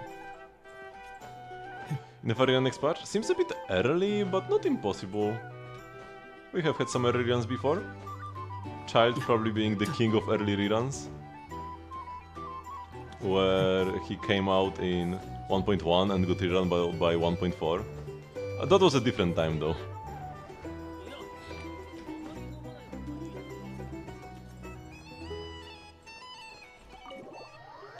And Hoyo are not always reasonable with their rerun timings.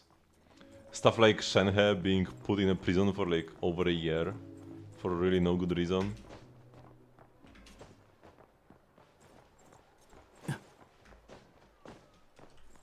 And even 4-stars, there have been some 4-stars who would not get reruns for yeah, over a year at a time. And there are 6 slots per patch for 4-stars. They would like run characters almost back to back. Like you would get like, I don't know, Shining on a banner and then 2 patches later Shining on a banner again. Or sometimes even patch after patch has happened as well. And then other characters, they would have a year between appearances. So... absolutely incomprehensible. The areas were pretty early? I mean, Versa is only running next patch. Has already been a while since she came out. Wasn't Bennett on banner recently? But yeah, Bennett cons are pretty good. The banners are Thursday. I mean, we do have more banners. We have the Chronicled Wish. They just need to do the Chronicled Wishes a bit more often. I was really expecting a Mondstadt Chronicled Wish for the During patch, but maybe they are saving it for Varka release?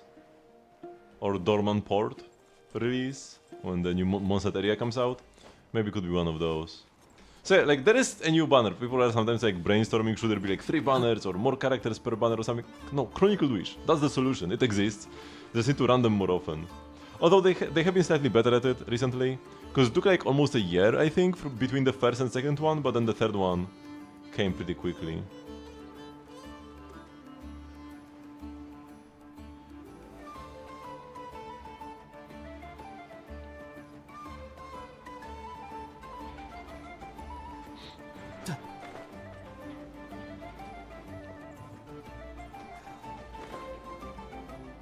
Trying to predict rerun timings in Genshin is a futile endeavor, to be honest. Like, nobody would ever predict them putting a character in jail for so long. Also, for example, like Emily. Emily took forever to rerun. Emily took like a year to rerun. when they could have just run RL, really. Not much else to say. Haven't Genshin yet? No. We can do it now. And then I will need to go into Miliastra for a bit, although I will just do some AFK games to get my BP reward. Because this is my last Genshin stream of the week, I need to make sure my weeklies are completed. Okay, it's gotta be Shuei in Star Rail today. There's no way it's not Shuei, I feel it in my bones. Wait, way before 3.4, so let's go like Ayaka again.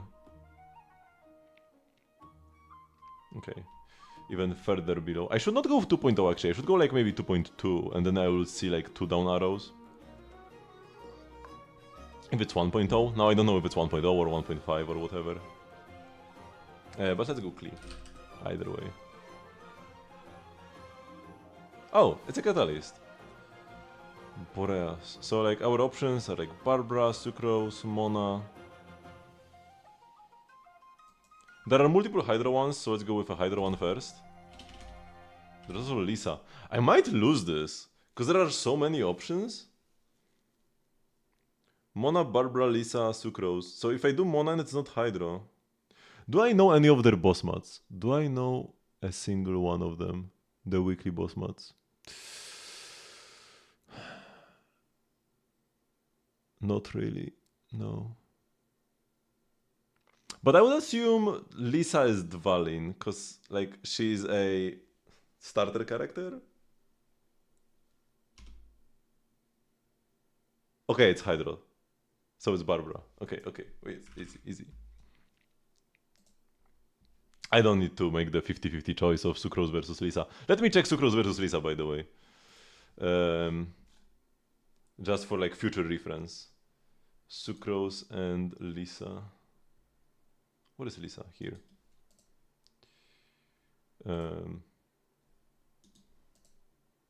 That is Boreas. And Lisa?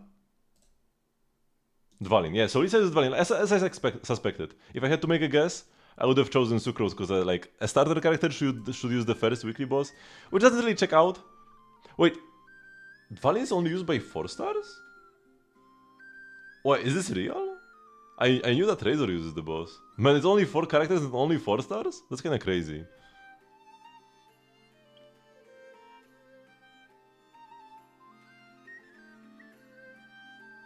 Oh, it's only Claw, there are 2 others. Okay, you are right. There are 2 standard 5 stars that use it, and also Bennett, and then the 3. Okay, that makes some more sense. Also, that's still almost only 4 stars. Only 4 stars and standard 5 stars. All the limiteds use different bosses. Yeah, you're right. Okay, talking makes me tired. Talking is hard, but I have to try. My boy Razor. Pretty sure this is Zhongli's burst. You know what? Double whammy. Oh, no. Wait, what? No.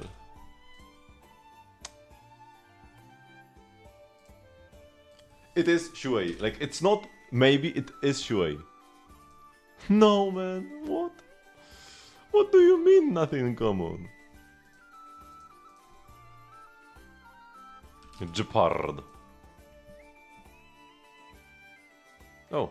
Ice character from Yarilo, that's Pella.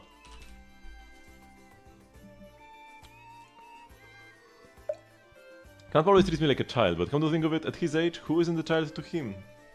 Yunli. Easy. Fish. Sparkle. And emojis. Rappa. If it was Shuei, we would have had a quadruple one-shot. But it wasn't Shuei, man. Easy day though, oops.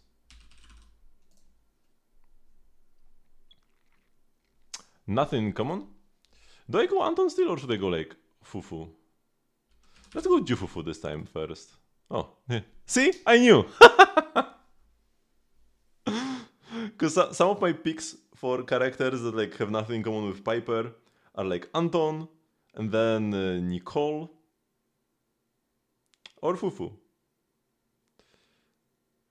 And I kinda felt it, that today was the time for Fufu and not for Anton. One issue with Anton is that there are so many electric attackers, but maybe that's good. If there are a lot of electric attackers, yeah, that's actually a good thing, because I can like start narrowing them down early. Fire stun also is pretty crowded though. There are 3 fire stunners. Yeah, there is Koleda, Lighter, and Fufu.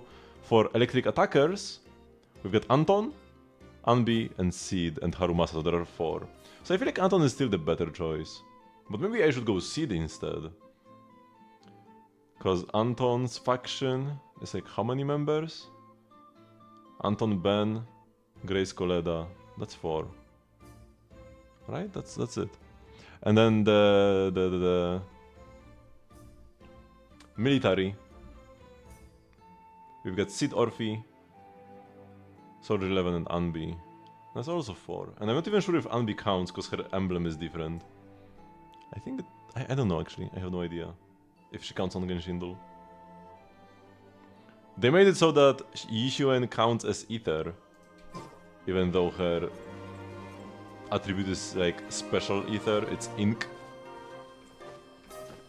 Auric Ink. So like, if that counts as Ether, then Anbi should count as Defense Force.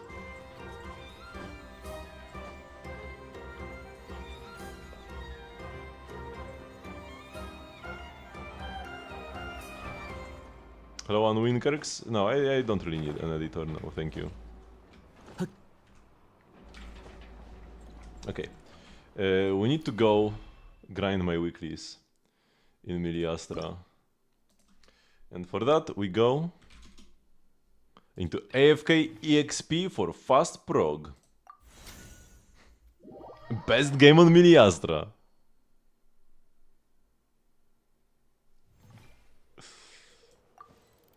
Oh no, I don't want too much actually. I want to click start and make a lobby. Yeah, that's how we do this. That's better. For 1, we don't have to wait for people, and for 2, I will stay in this lobby, so I'll be able to restart the game easily.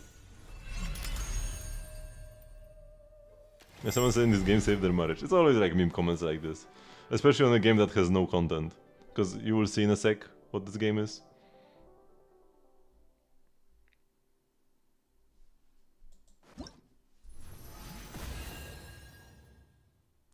Right? And because there is no play again button in Miliastra, we have to log in back to the lobby and then open the room back and start game. But this is easy anyways, because if you want to like match with randoms and not have your own lobby, you need to like go look for the game again in the game searcher. There is no way to just replay the game. At the best, you can add the game to favorites and open your favorites list. Please don't rerun in a Fallen Columbina.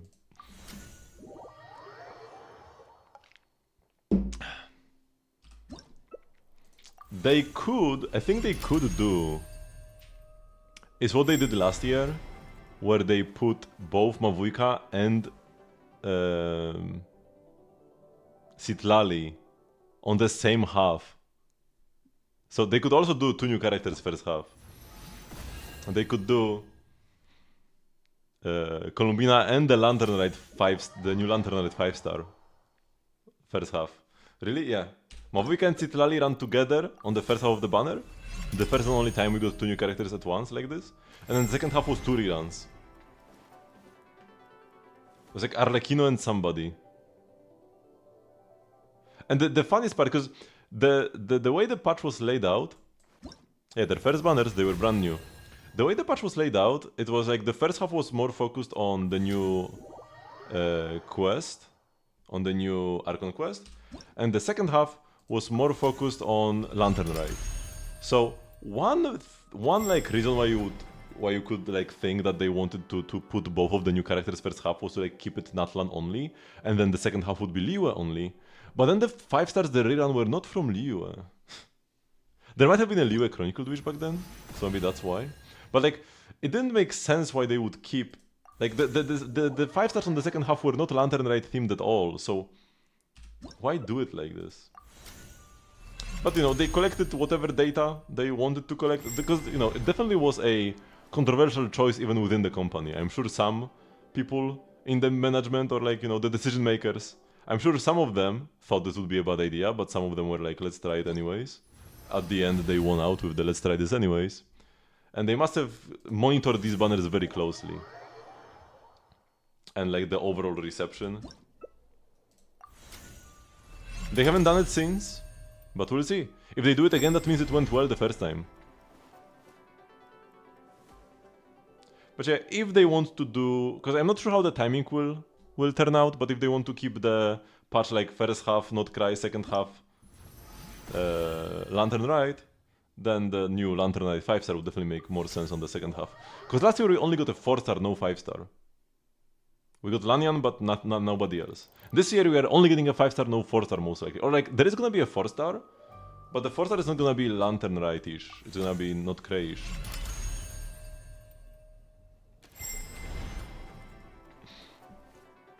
I mean, that's not about milking whales, no.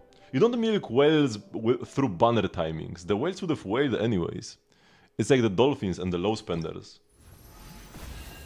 It's to convert the non-spenders into low spenders or the low spenders into mid spenders. Right? Those are the people they are targeting with this. Because maybe somebody just like buys Welkin and they can pull like every other character or something. And they would have pulled Mavuika and Citlali if they were separate. Maybe they could have like saved up a bit more beforehand. But now they cannot, they are at the same time. So like, shoot, if I want them both, I need to top up. So it's not about whales, no.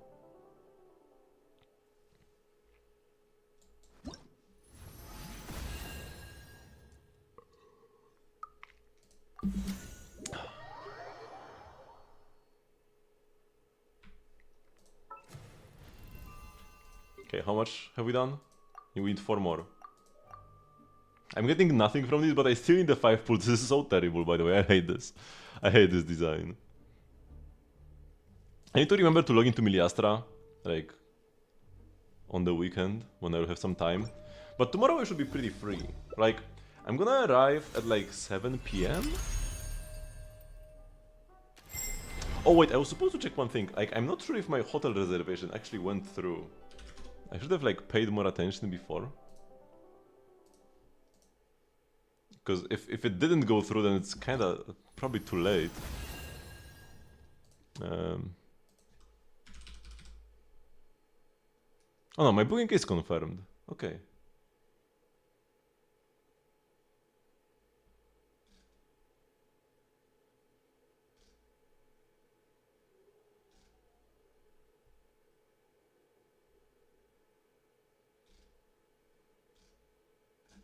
If I click modify the booking, I want to check if I will actually get.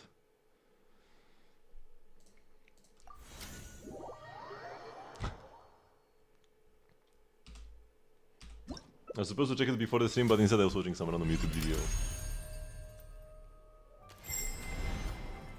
Okay, it has been confirmed.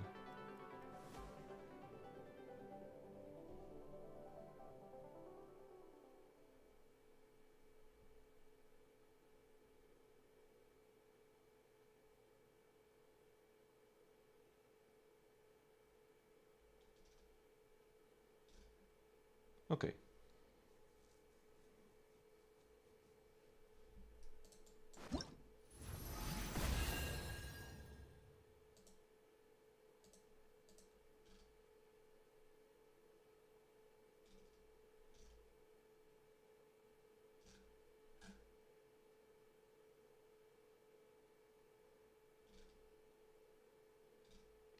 Okay.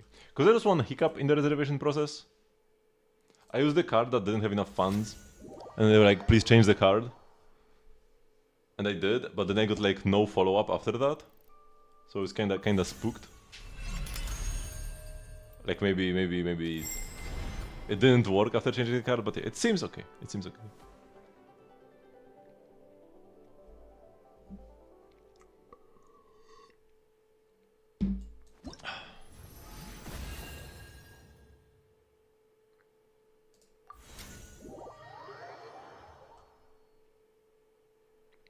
Should be like one more.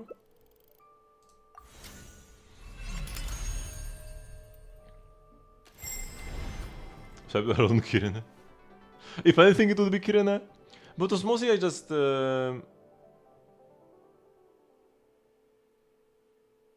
It's not like I didn't have money, I just didn't have money on that card, right? That was the issue, not that I ran out. That's what happens when you have multiple cards. Okay, so we got the 15 games. And yeah, now we just need to log in once more to get 5 pulls. There are gonna be new clothes on the standard bundle in the next patch. Which means... a lot of people have this outfit actually. Whoever pulled this outfit is playing this outfit because this is a peak outfit. But Spicy is actually changing his outfits right now. We can see it live. As they're switching genders and outfits. Where was I? Why is she floating? So, if you want a specific outfit... Oh, another one.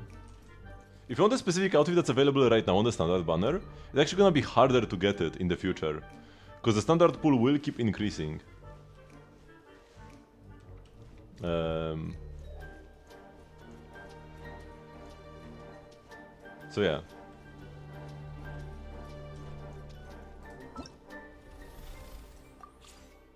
Not sure where I was going with this. Okay, complete 60 matches. Still no level 14 though. Not even level 13. But yeah, we've done what we needed. Let's go back to Tevat. Man, this should be easier. Should definitely be easier and more intuitive.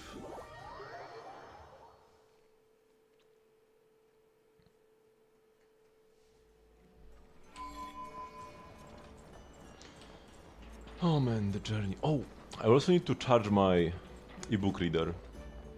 My plan is to spend most of the journey just reading. I had like a sudden craving to read a lot recently.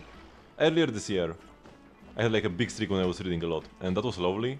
But then I kind of just stopped. What was the reason why I stopped? Yeah.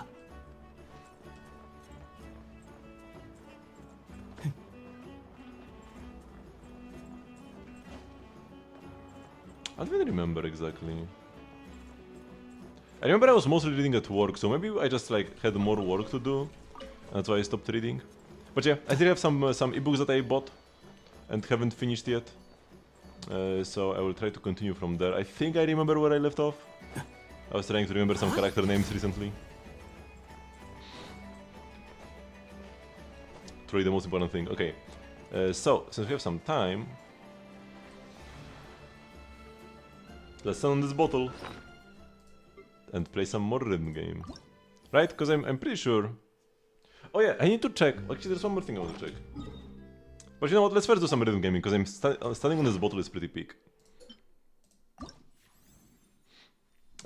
So... let's go with something from my favorites. This was difficult. I'm happy to be able to play songs like this more with like a purpose, because like I can always play them, but there's like no purpose. Oops, I clicked the wrong. There wasn't really much of a purpose to playing songs like these, and I got them perfect pretty early. They're not necessarily even like easy, but it was just pretty natural for me, and I just got a good run early. There wasn't like one hard section like the Shiguin song. And now I'll have more excuses, or like... more reasons to play these songs, so I'm happy about that. Oh, I got a good here. Too much yapping.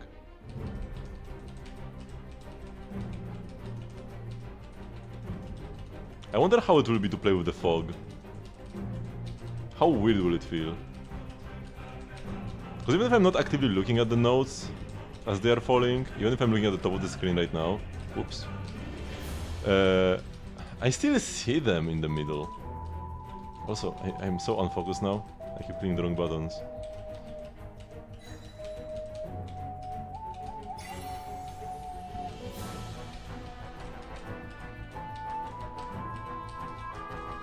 I feel like the rhythm is just good on this one. That's why it was fairly easy.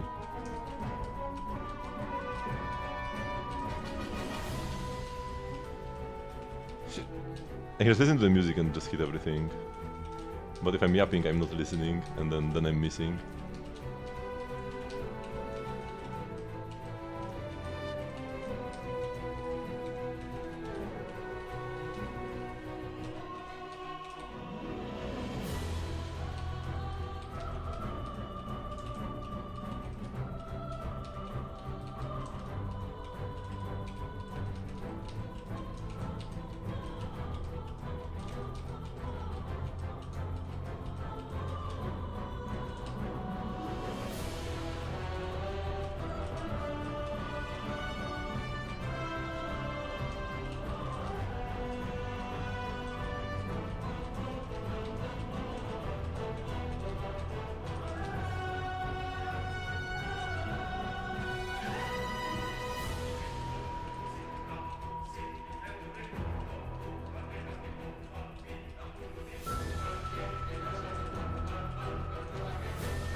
Some of these are just like... These combos weren't really difficult, but like the Shiguin one is really rough, or the... I had 7 misses? What? Or the... Scaramouche one.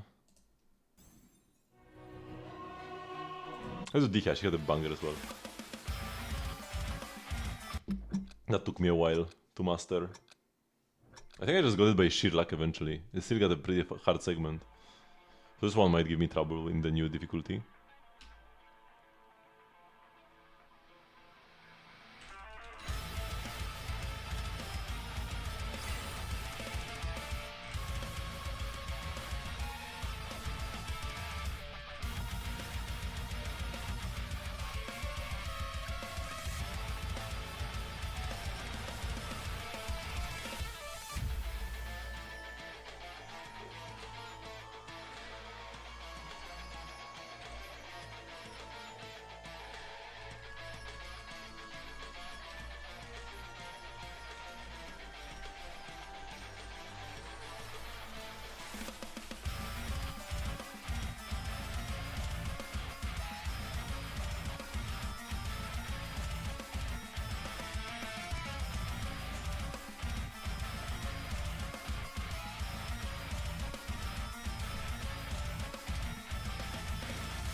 Have I already done the hard part or have I not done it yet?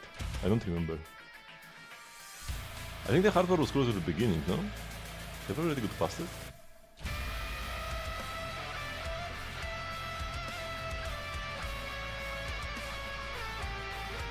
Maybe this?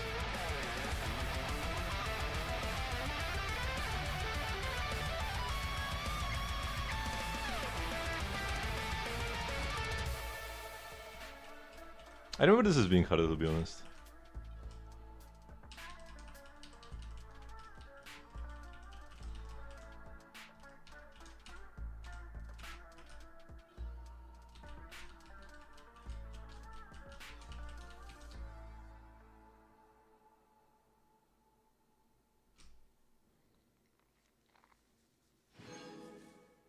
Let me get more water.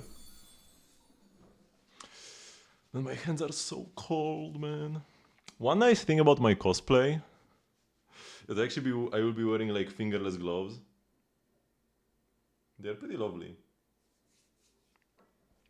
A small spoiler.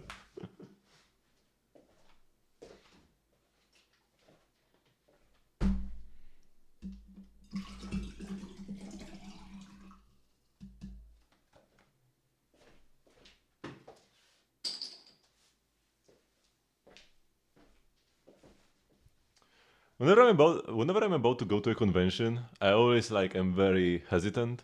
It's like, man, it's so much work to go, and there is so much traveling, and I want to like cosplay something. Oh my god, that's so much work, and just so much stuff to do, and so much time. Like I could be playing Shin Megami Tensei 5 Vengeance for 4 days instead of going there. You know, 2 days of travel. 2 days of convention, but when I'm actually there, I'm enjoying them a lot. But I kind of don't look forward to them. No, I'm not cosplaying. I already told you it's a male character. It's a male character.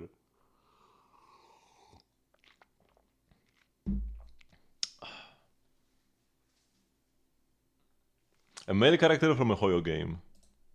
Wearing fingerless gloves. It doesn't narrow it that much. A male, so it's Arlecchino. Arlecchino and Arlecchino cosplay would be cool. Oh, the shoes would be nasty though. I wanted to do Sumeru. This one has a hard part at the end. And it's one of my favorite maps as well.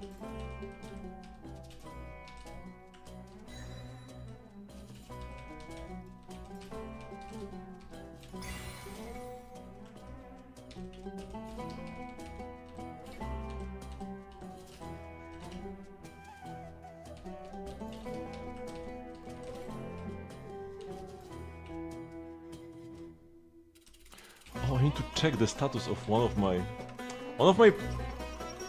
accessories was a bit broken. There was like a clip that was attached to it with hot glue, and the clip fell off, and I used some super glue to glue it back on. I need to check how that went, because if it didn't go well, I need to come up with another solution for that.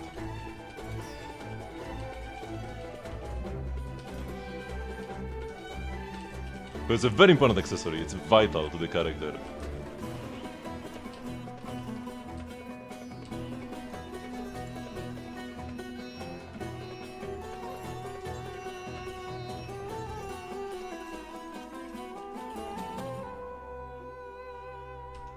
Oh, I got it good because I wasn't paying attention. I was reading chat. Whatever. I just want to see if I can get the next section. Oops, I let go of the side. Whatever, yeah. Now we lock in.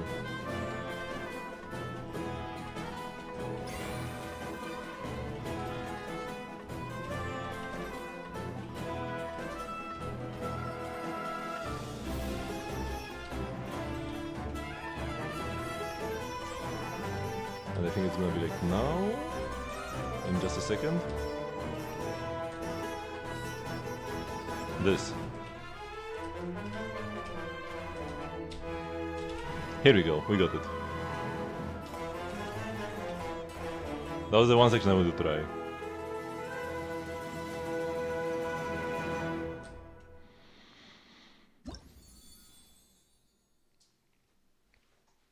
I'm not gonna answer any questions of like, is it a character?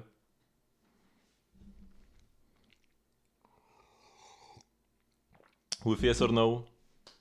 Because even if you guessed wrong, because like, you know, if I said, yes, this is the character, then like, you know, there is no surprise anymore. And even if I say no, you will just keep asking again and again and again. So it's best to just not answer. So I'm not gonna answer any questions like this.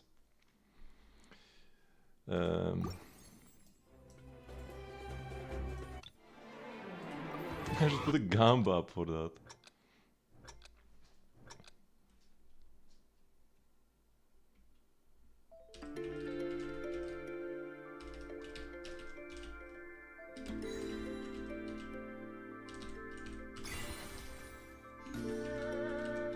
We could do a gamba. What game is this character from? Maybe? Genshin Star Rails Endless?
Oh, they go to early on one of them.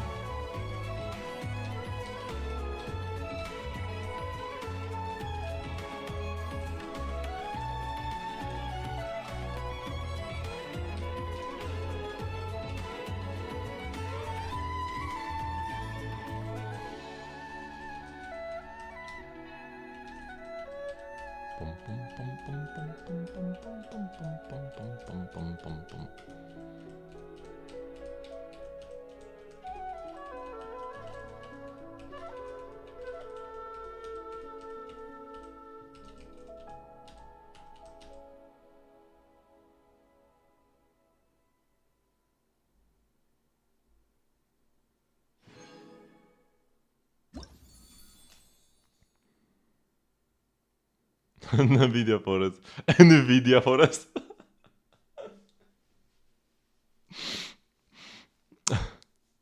It's your kind of forest. You hate that kind of guessing? I'm probably not gonna do any combos. Man, I got one good. That kinda sucks. But hey, I got perfect on dueling enemies. That's what actually matters. That was the actually hard song.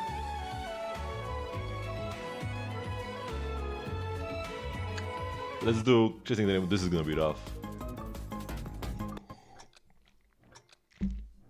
With mist and smaller notes.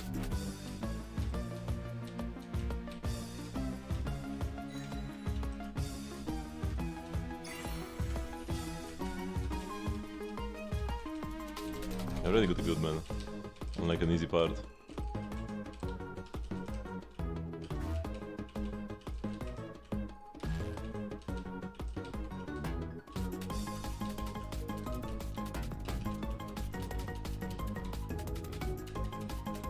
I should be looking at the very top of the screen to already prepare for the fog. It's gonna be even harder than that. I mean, looking at the top of the screen actually makes it easier, not harder. But with fog, fog will make it harder for sure.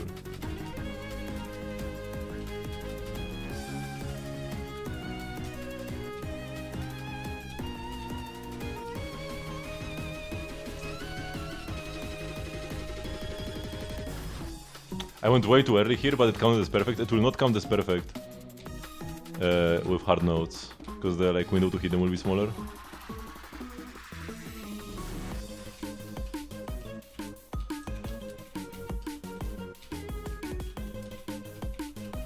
I wonder if setting the notes to a higher speed when they are obstructed will make it easier. Because my issue with faster notes is that they fall too quickly for the frame rate, but if they are obstructed most of the time, maybe it will not be that big of an issue. And I'll be able to actually, play on a higher falling speed with the fog. Only for good, that's not bad. And they yapped.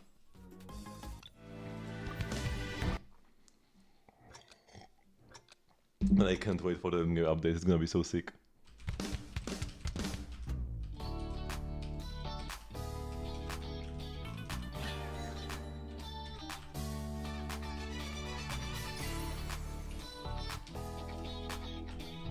I'm pretty much looking at the combo counter right now.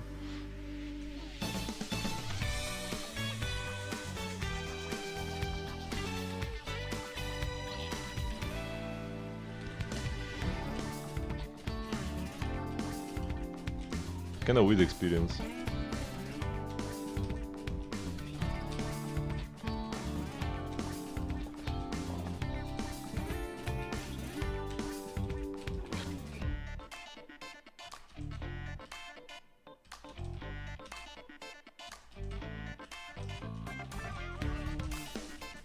Ah.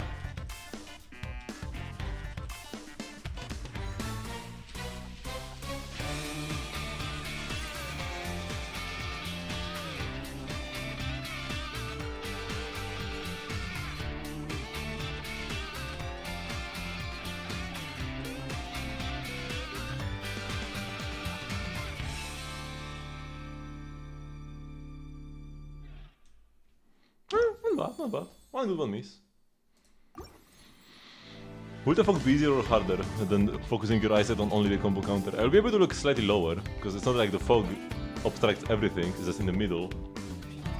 But also I will not see anything behind the fog, not even in my peripheral vision. Let's count. This is an absolutely sick map, one of my favorites. but it felt way too easy.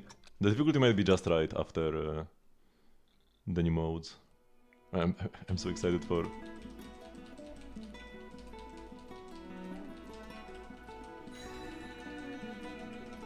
More rhythm gaming.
I love this move so much. It also makes me want to play Xenoblade 2 for some reason.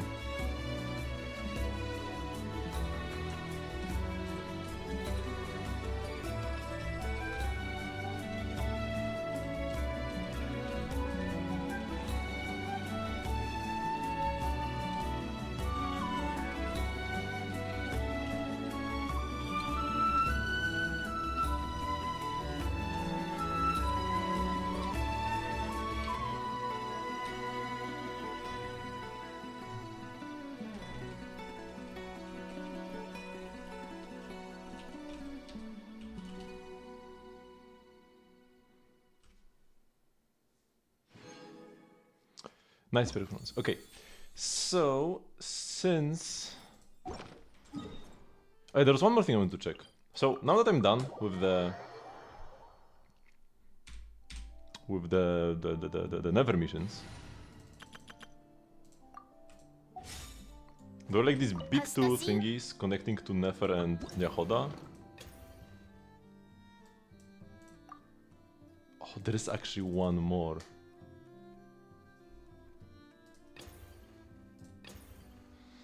But I want to do it right now. The intelligence requested by Nefer, owner of the Curatorium of Secrets, is of the highest priority to obtain. Oh! I got spooked.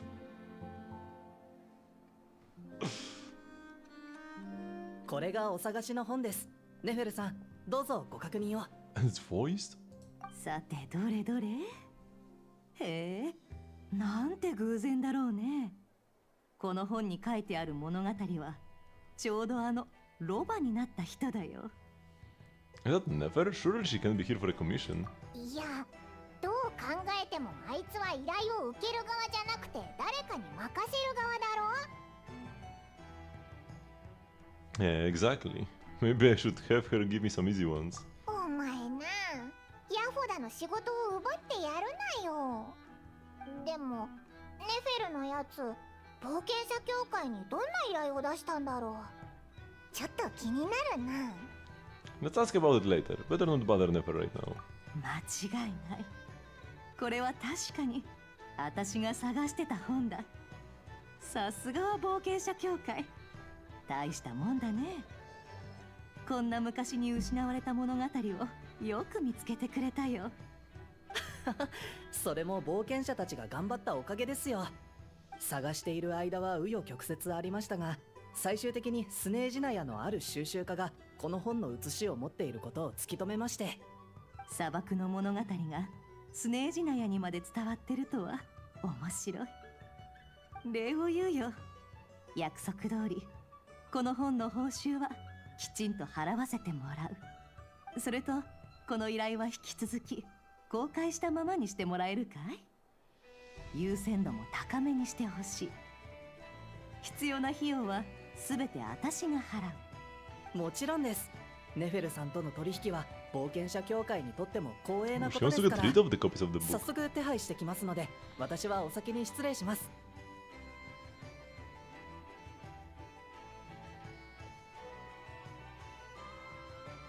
旅人パイモン、話は終わったよ。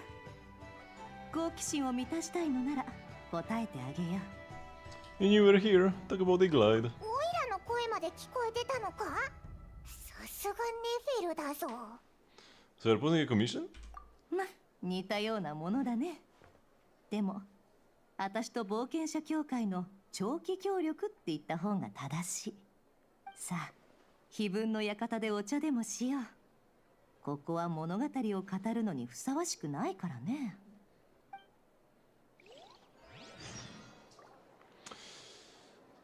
So what I wanted to say is I actually don't think I will be ending this right now. I think I will leave this for the next patch because I will end the stream slightly earlier because I need to like start packing and stuff, right? So thank you very much for watching, but this will be the end of the stream for today. But I do stream most days at 8 p.m. CET. I will be absent this weekend. I'll be back on Tuesday. Make sure to join the Discord server. If you like don't remember which day or like when exactly, join the Discord server and there you will see all the info and you will get a notification when I finally start streaming.